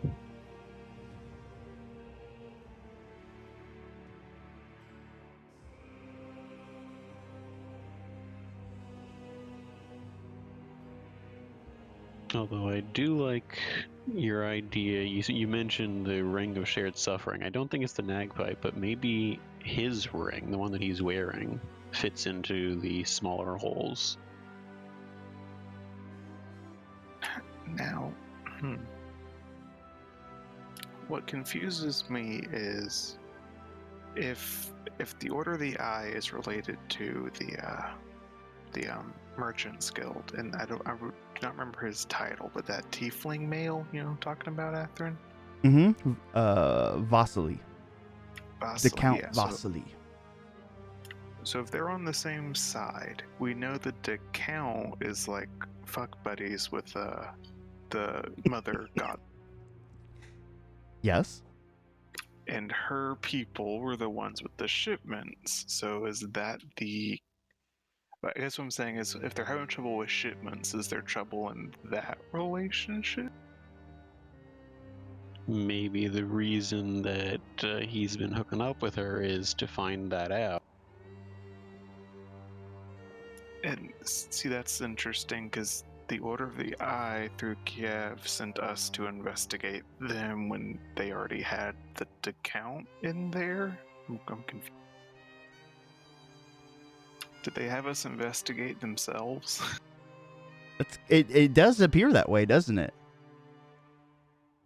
That, or it was just a test of our loyalty first.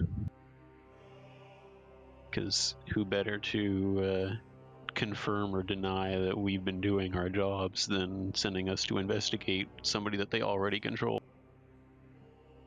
Well, they wanted us to They told us they were drugs, so like, did they want us to see some of the shipment and bring it to them?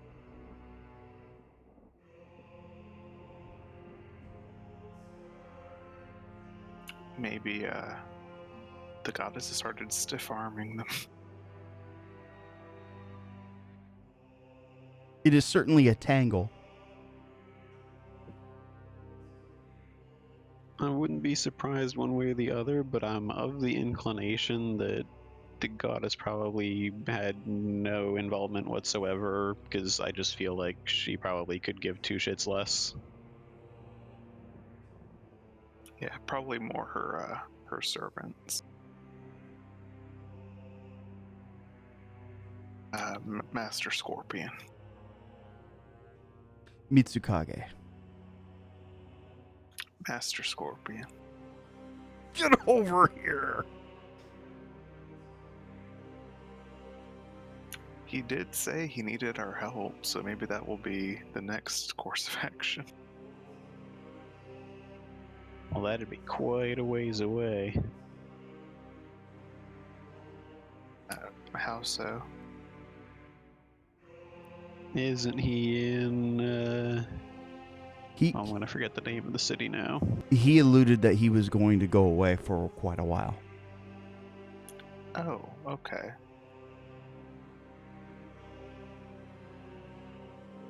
So maybe that's not the next course of action.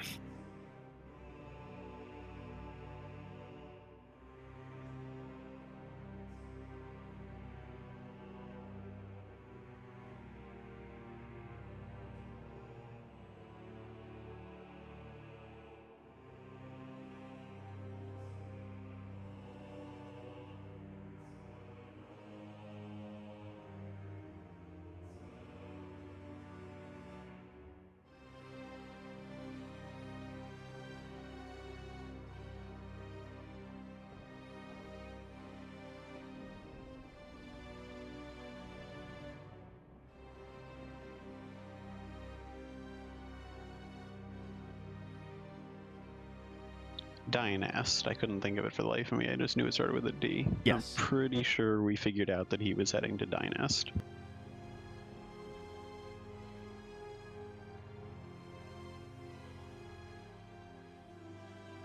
It was alluded to, yes.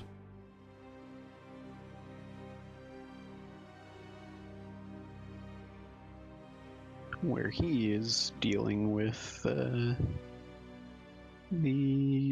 demonic boy toy. Which one? The one that wants to destroy the world. Oh, that narrows it down. Yeah, I was just gonna say, which one? He's gonna go deal with Dad. From a certain person's perspective. We were explicitly told not to reintroduce father and son.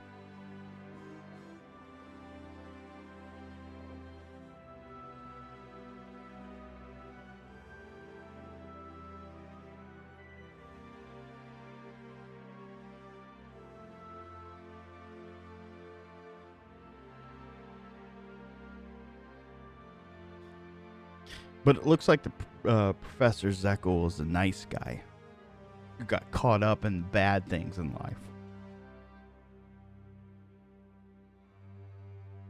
Nice is not the way I would put it. Nice for a Tantibenian noble. At least he didn't intentionally ruin our lawn. No. Or kill Sonny's parents. You know, I have to ask. He did say brethren. Does that mean there are more giant monsters? Oh, God. He was not referring to kin in that sense. Okay, But just he making was sure. he was referring to others. The other 80%. that there's definitely other bad people, but he didn't seem to imply there were other, like, giant satyr things running around. No, he alluded again that he was brought on specifically as the muscle. So would So I he get the would not be- impression? Oh, go ahead. Oh, so would he not be part of that, I guess, Big Five, as we will call it? You would say he was. Oh, okay. Yeah, that's what I was just gonna ask. Would I get the impression that he's one of them? Yes. And he again alluded that the others are going to come to get you now because Oh, you yeah. know too much. So there's So as 3 far as we more. know, yeah, there's 3 that we have to worry about. Correct. Assuming he's not Because- going to stab us. Indirectly, you already dealt with Stitsko. I would assume technically only 2, because I imagine that big one is probably Shelsaxio and, ego power trip and all. Gotta be the big ball. Smoke and mirrors, my friend. I don't know what's going to happen. That's why I come back every week.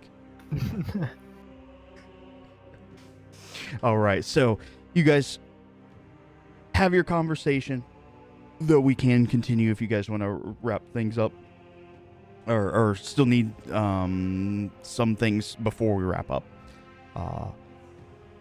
We've got the professor. He's given you quite a lot of information.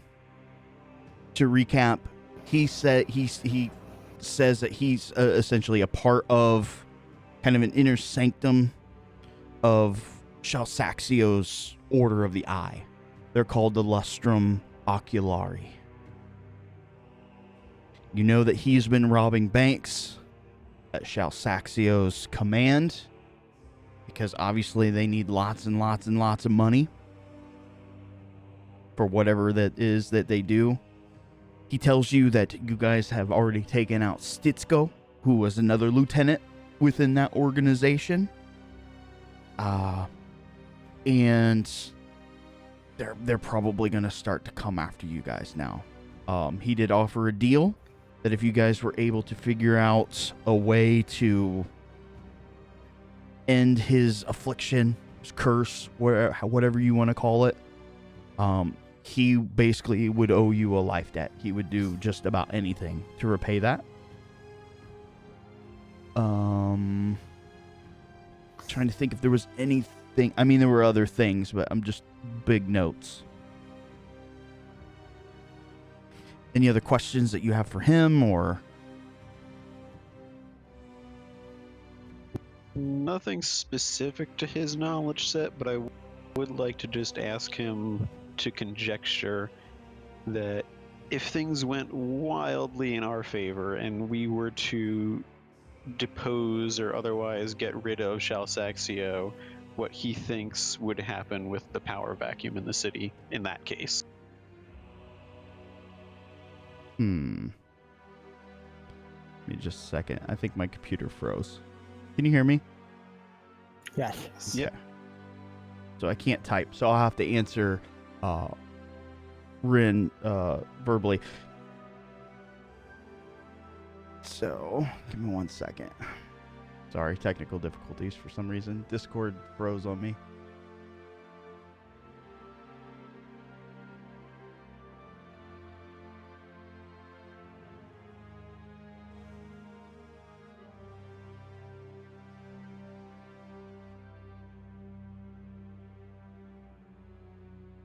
I'm gonna give up. We're just gonna do everything verbally. I'm sorry, Vic. Can you ask that question again? I was just asking for conjecture on what might happen with the power vacuum if Shelsaxio were removed. And you're asking Zekul this? Yes. His answer is going to be, you can't be removed. The Merkava, they're too slow and stupid. Clerisy, they ain't got their eyes here. They got their eyes on the stars.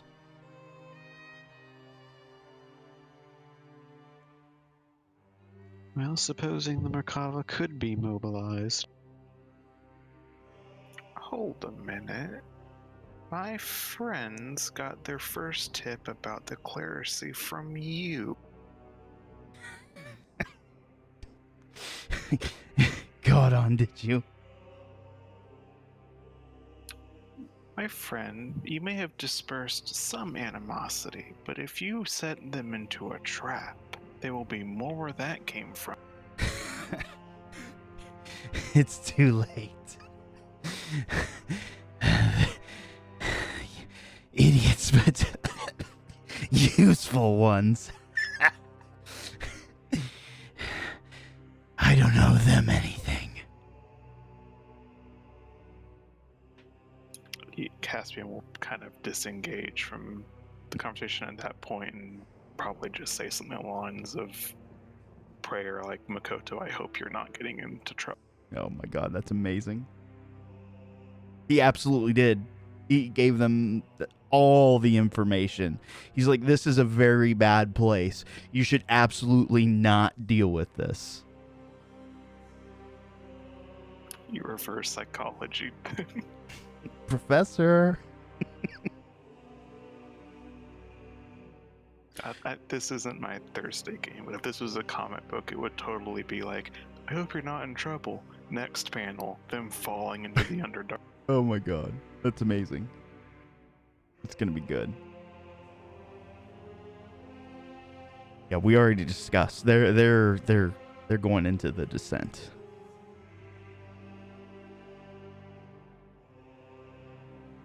And to answer your question that I had seen earlier, about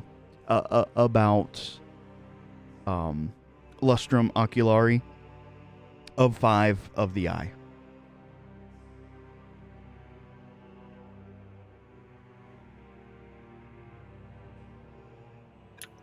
That we know, Stitsko didn't have any special things on him when we beat him up, did? Nothing that seemed really special, no. Then again, that was a lifetime ago. Yeah, sure feels like it. I mean, I've still got his head. Oh no. He does. Accurate. Maybe that'll fit in the door. Remind me, what did you guys do with the body? Didn't I burn it with everything else? That was my recollection, yes. My memory was that I ritually burned like the girls he had tortured and then probably disposed of his body. Mm-hmm.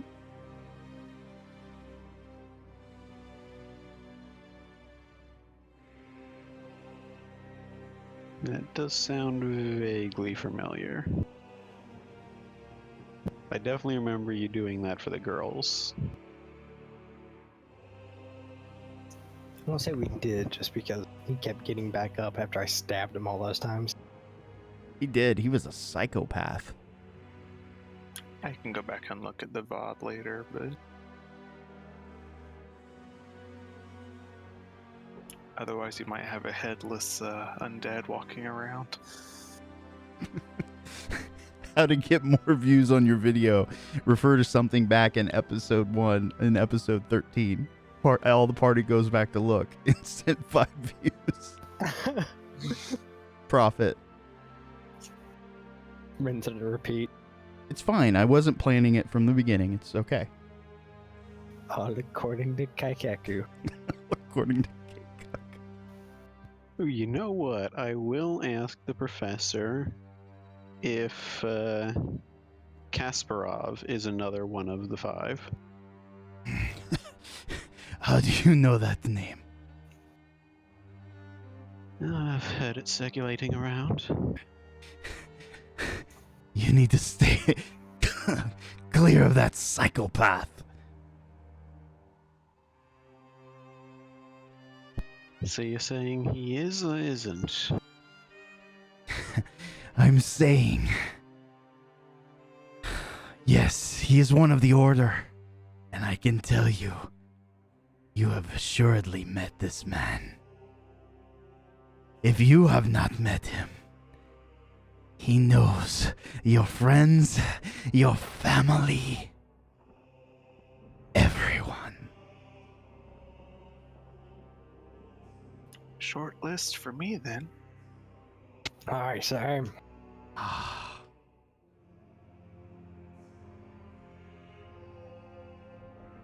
Is that someone that you heard of from your special interrogations as That is a name I believe we picked up from Kiev. yeah, you take better notes than me.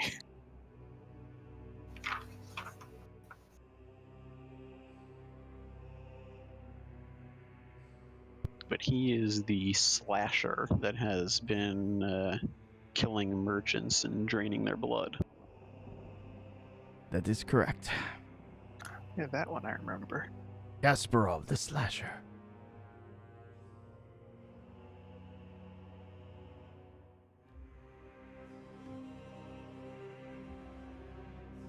Well, was there anything else you wanted to talk to him about?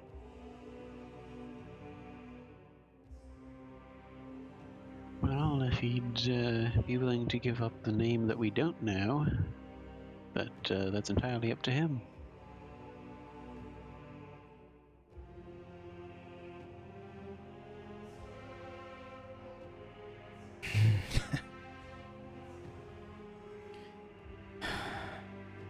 No, right now, there's still a chance that I will make it out alive. But I will give you one bit of advice.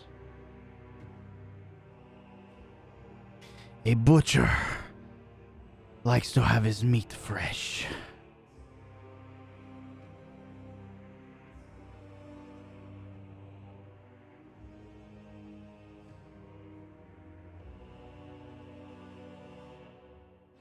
I may have an inkling what you're implying. Someplace very public where you can see everything.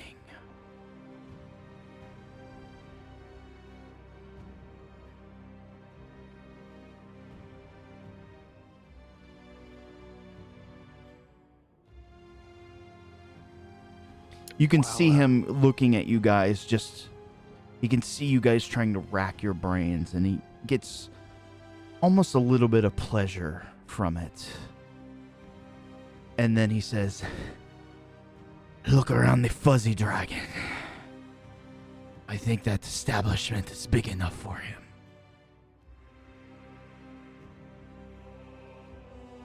We went there with, or was that where we went with Sunny, or was that where we went right after we killed Stutz? I think that's where we went with Sunny. I think that's the one we went to with Sonic. Yes, it's a very large bar. Probably the biggest in Tantibus. Okay, cool. I remember there was one we went to shortly after where Vic wanted to buy some dwarven ale from that guy. Right, I don't headbutted remember someone. that one had a name, though. I think that one was at Tiger Street. That sounds right, with the goblin that Faley stole his sword. Yep. Thief. I gave it back. Hush.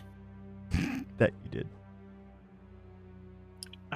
Well, unless there's anything else, kind of as a parting comment, Caspian would like to let the professor know that, oh, by the way, there's a vampire that's after you. After me? Yeah, something about you killed her whole family. You can see him start to think. I don't know any girl. From the floor, you'll hear Baldurn go, "Did we say anything about a girl?"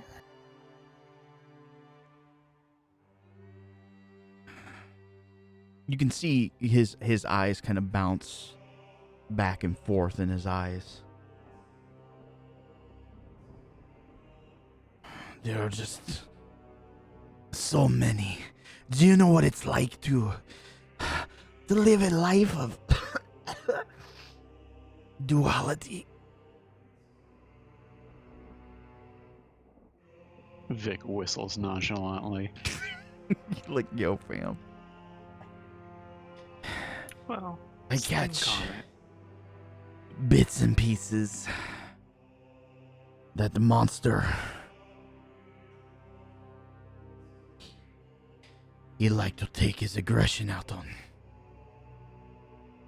young women.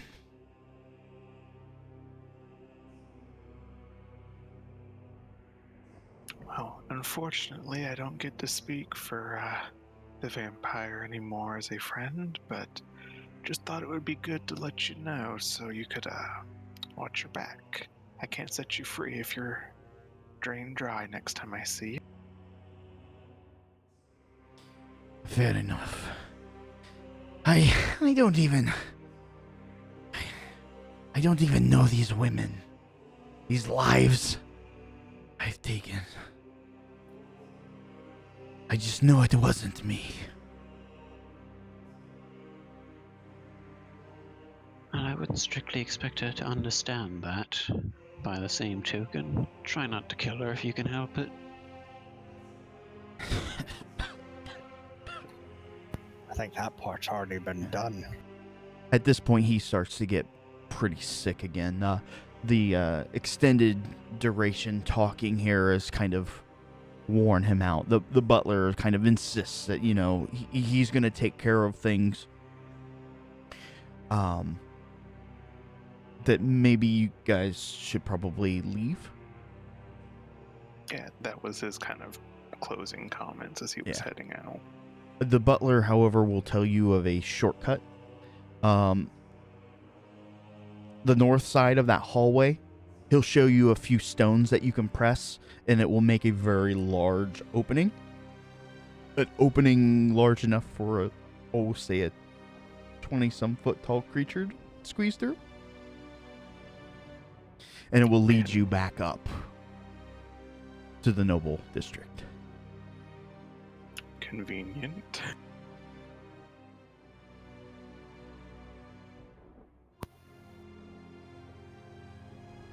Someone be a dear and help me off the floor. He's so old. Fairly. What? Help the old man. I like to imagine he's just been like a turtle on his back the whole time. Oh my god. Pretty much. So having the smaller than him green thing pick him up is really funny. All right, so you guys pick yourselves up and head out. What's the next course of action?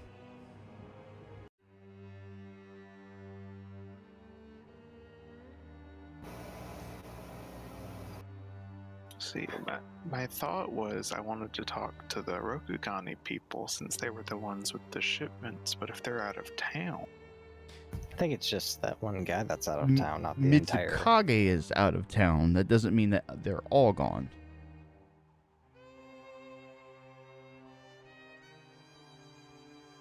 Given that we did the mother a rather significant favor, do you think she might let us speak with her underlings about that?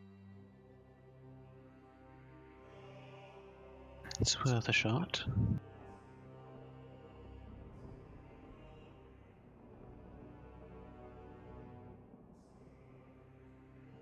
Yeah, and that is assuming you guys also believe they're connected and this isn't just totally the wrong tree I'm barking up.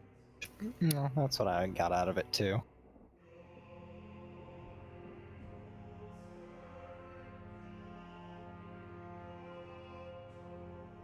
Do you have any of that magic messaging notepaper left?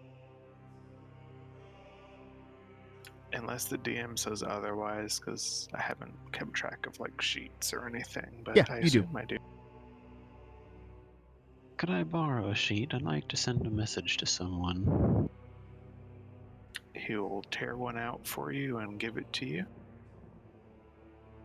All right, and while we are en route to, oh god, I'm spacing out on her name all of a sudden. Izanagi?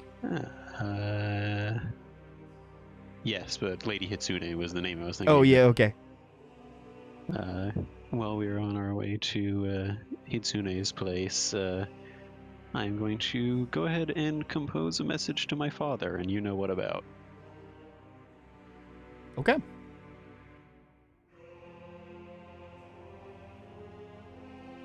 Consider it done. So everybody's going to Lady Hitsune's estate. You guys are already in the Noble District. Yep. All right. You guys head over, and you, of course, will see her entourage moving about the place. They will stop you at the gate, kind of look you up and down, and of course let you pass. As you inquire about speaking with Lady Hitsune, you'll find that she is not here. However, when you walk in the doors, as the guards are letting you know that Lady Hitsune is not here, they're just about to turn you away when you see a figure kind of look over in your guys' direction. You see the big kind of puffy like fabric sort of tie, the tight vest. He seems to be shoveling some grapes into his mouth as he snaps his fingers. The guards kind of look over and he does like the 2-finger, come over here. It is the Count Vasily.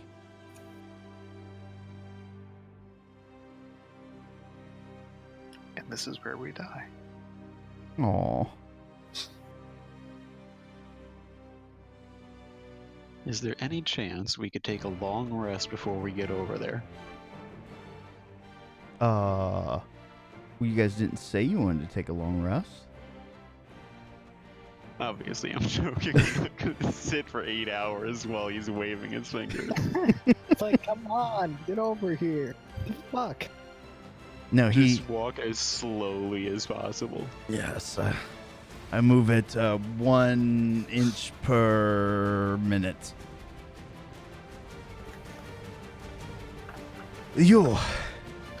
I remember all of you.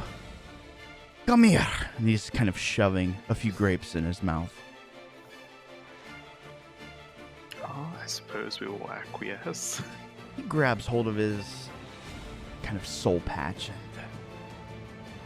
What are you doing here? Oh, we work here, don't you remember? I think it's about time we dispense with the charade. Yes? I'm not an idiot. I know what you did for this city. I was merely going to thank you. I do not know why you have such an attitude.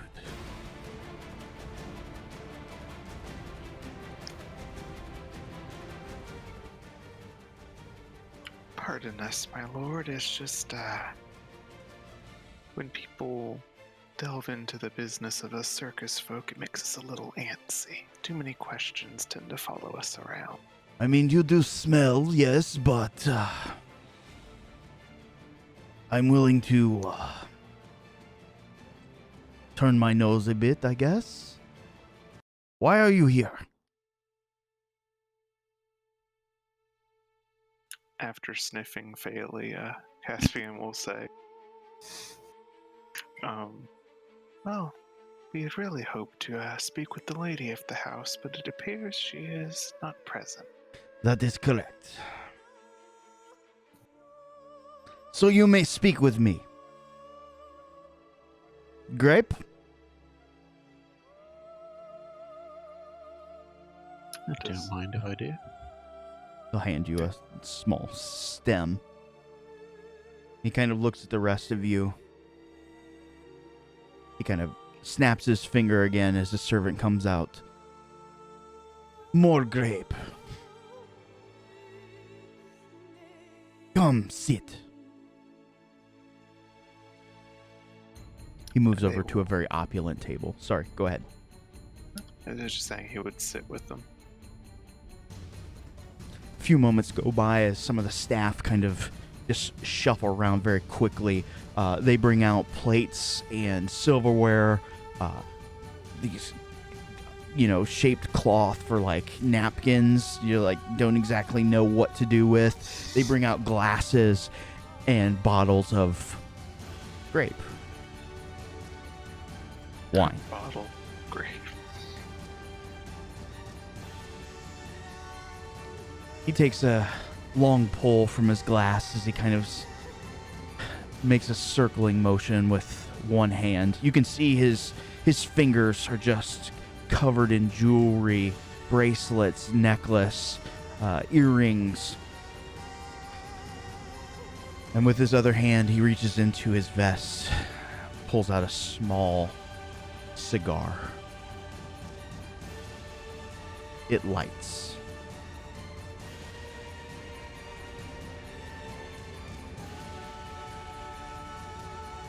Thank you. As I was saying, what was your nature of the visit today? Sorry, what was the Nature of your visit today. No, yes. Oh. What was the name of the man of this household? Lord Scorpion. Oh, Mitsukage. Mitsukage, yeah. Well, given Mitsukage's absence, we had hoped that the lady would be able to direct us to someone else related with the shipping business we could speak to. He closes kind of one eye and opens his other as he looks at you. What about the shipments? Prior to that nasty business with the flying lizard, we had been asked to look into it, and we never really did get much of a chance to finish our job.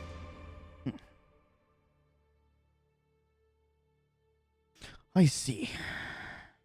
How is old Kiev doing? Not too well. Last we saw him, he was incapacitated. Yes, it just pulls at my heartstring. As he takes a long drag from his cigar. I imagine it does. As realization comes across Valdurin's face. All things considered, I'm surprised to see you out and about. Seems this is a prime time for anybody to take a shot, if you will, at people in positions of power. Yes, it is quite unfortunate, but I believe that problem will be handled shortly. It's nice to have friends, is it not? Takes a small drink from his glass. Yes, I do wonder sometimes how much better a place Tantibus would be if we could all just be friends. Oh, yes. He kind of reaches into his pocket.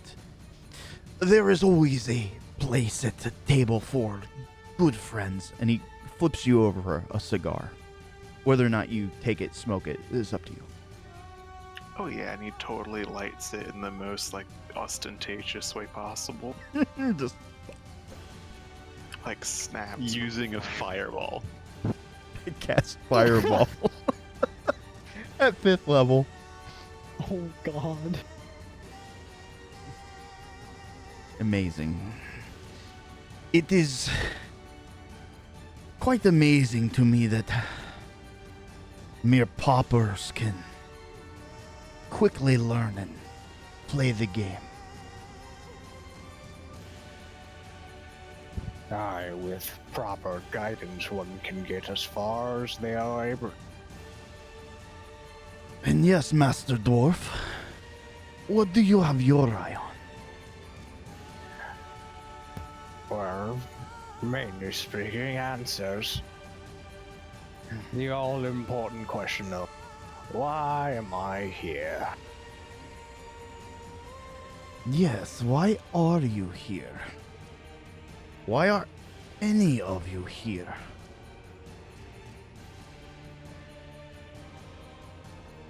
Honestly, I ask myself that question every morning.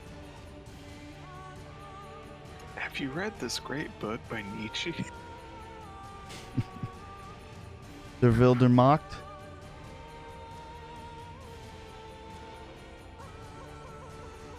Honestly, I believe that the principle of it is better to be feared than loved is quite the popular one in Tantibus. Perhaps. Love has its place.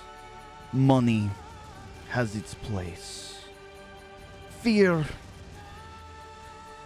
There's also a place for fear upon one's mantle. But he snaps his finger one more time. The staff comes in, brings in a few more bottles, some more bread. He makes it very clear that he and his dinner party, his very good friends, are not to be disturbed, as he sends all of the staff away. He sits there for a few moments, quiet, silent, taking a drink, having a smoke. Caspian totally gives Faley a drag of the cigar. No. as Caspian offers the cigar to Faley, kind of breaks the Count's silence. Yes, we all know that you're capable of doing the dance. So let's cut all the fucking bullshit. What do you want? Well, that's simple. There's a certain... Oh... I guess elixir would be the best way to put it in these shipments. What? You said to cut the bullshit. I ask you do the same.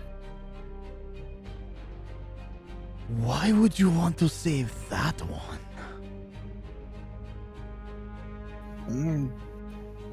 Benefits us more than leaving him to his own fate.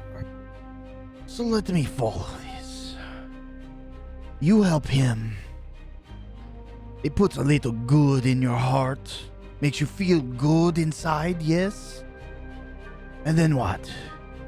He helps you. Takes down Shalsaxio. Then what?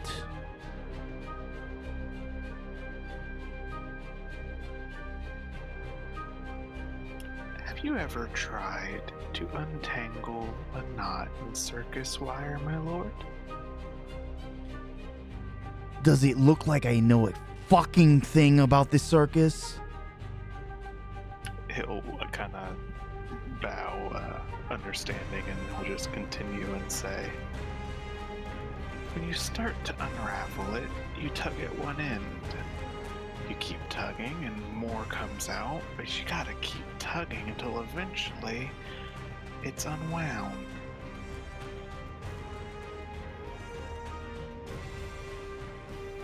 Then the whole circus comes tumbling down.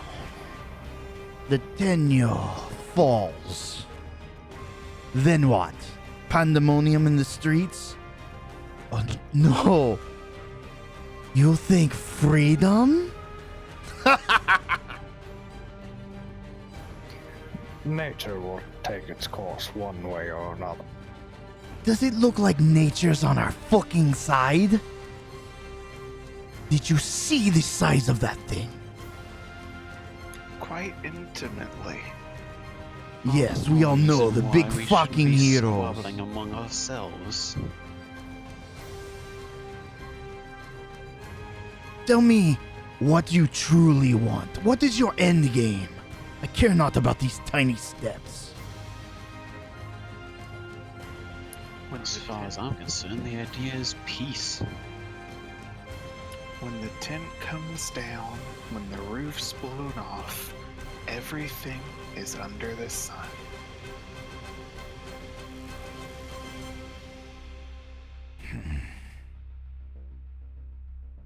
My friend, you're going to need to choose a side.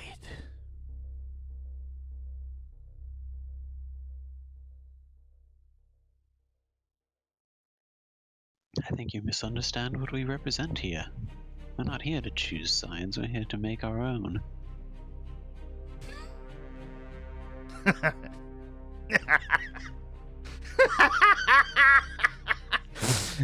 He spills his wine glass. He doesn't even care at this point.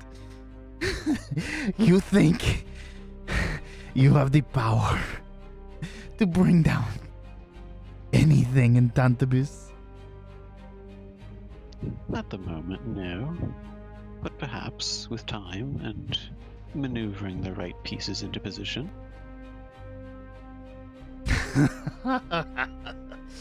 I have not laughed like this in so long.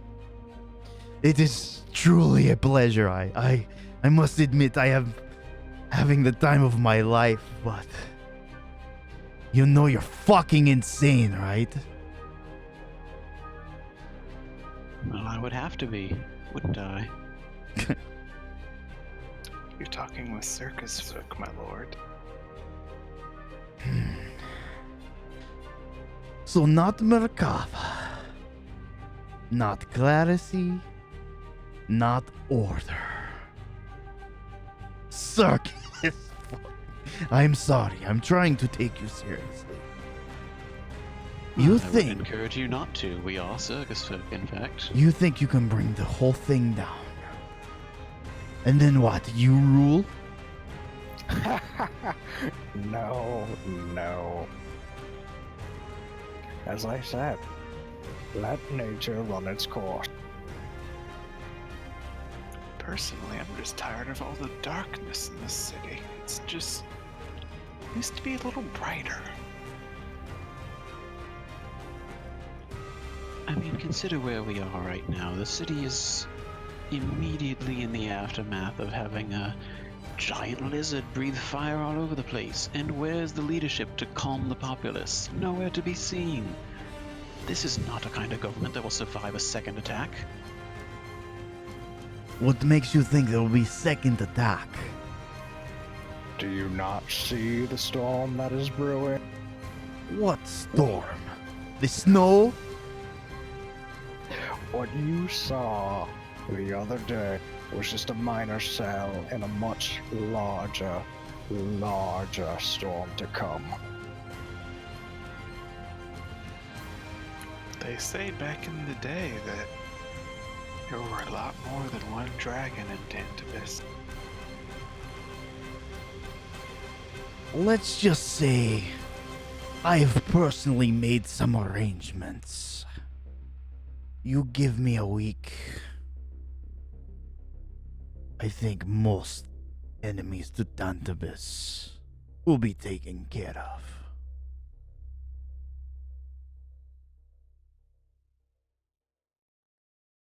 All the better. I'm sure we'll all sleep better tonight knowing that.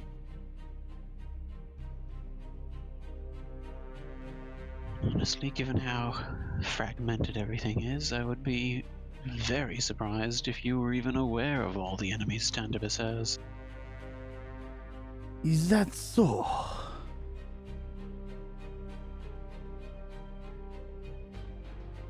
There are quite a few who lurk in the shadows, and The some in vultures? shadows that I'm sure even you are not aware of. Oh yes, the vultures are one. Cassian will just mutter like, stupid shadows, just everything is hiding in the dark in this city. Well, I wouldn't say that. Certainly are some that prefer to hide in broad daylight.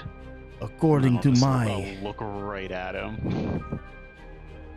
According to my intelligence, there's only one Nagba left in the city. You could be useful.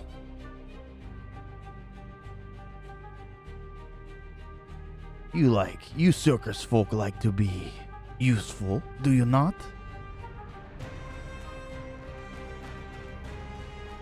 We live to serve. I'm willing to entertain this.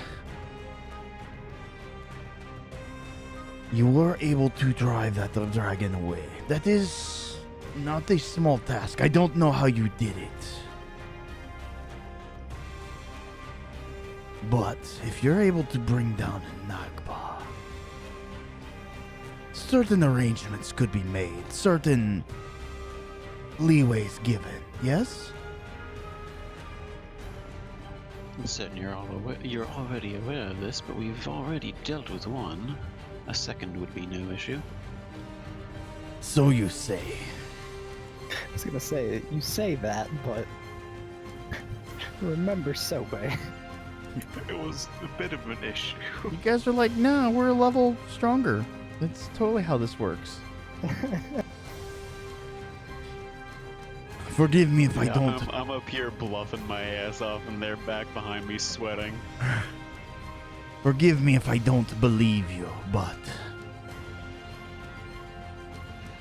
if you take down this Nagba, again, certain arrangements can be made. Circus folk, you have the heart, but you just don't have the noble background to kind of reinforce your will. I could make this possible. And if you wish to go on your foolish crusade to bring the Tenyo down, who am I to stop you?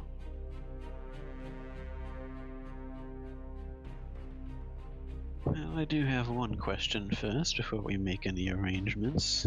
You mentioned this bidding you have to eliminate the threats to Tantibus. Are we on that list? No. You are not. Can I make an insight check? Yeah, you can make a roll.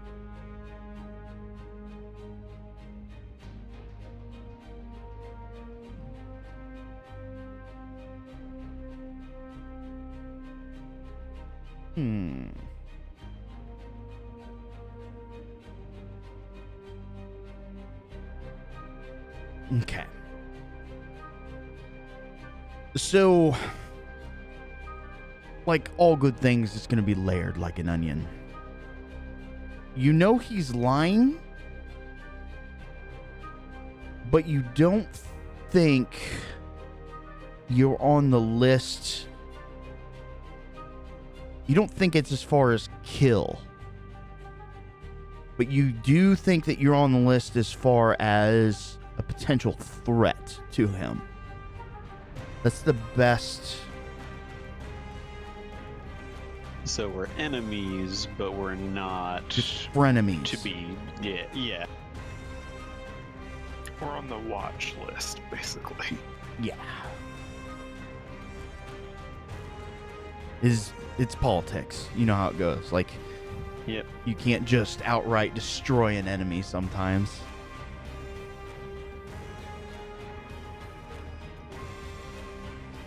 Besides scratching each other's backs, I can say we would be eternally grateful for any information for the Nagpa you can give us. We have a certain animosity. We'll leave it at that. This can be arranged. Fine. You deal with this small thing. I will make things right with you. You can find them. Wrong button. Shit. Nice.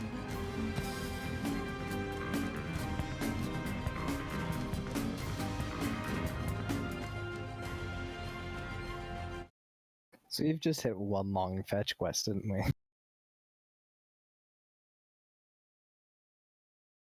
I got to do something with the stream. I'll be right back.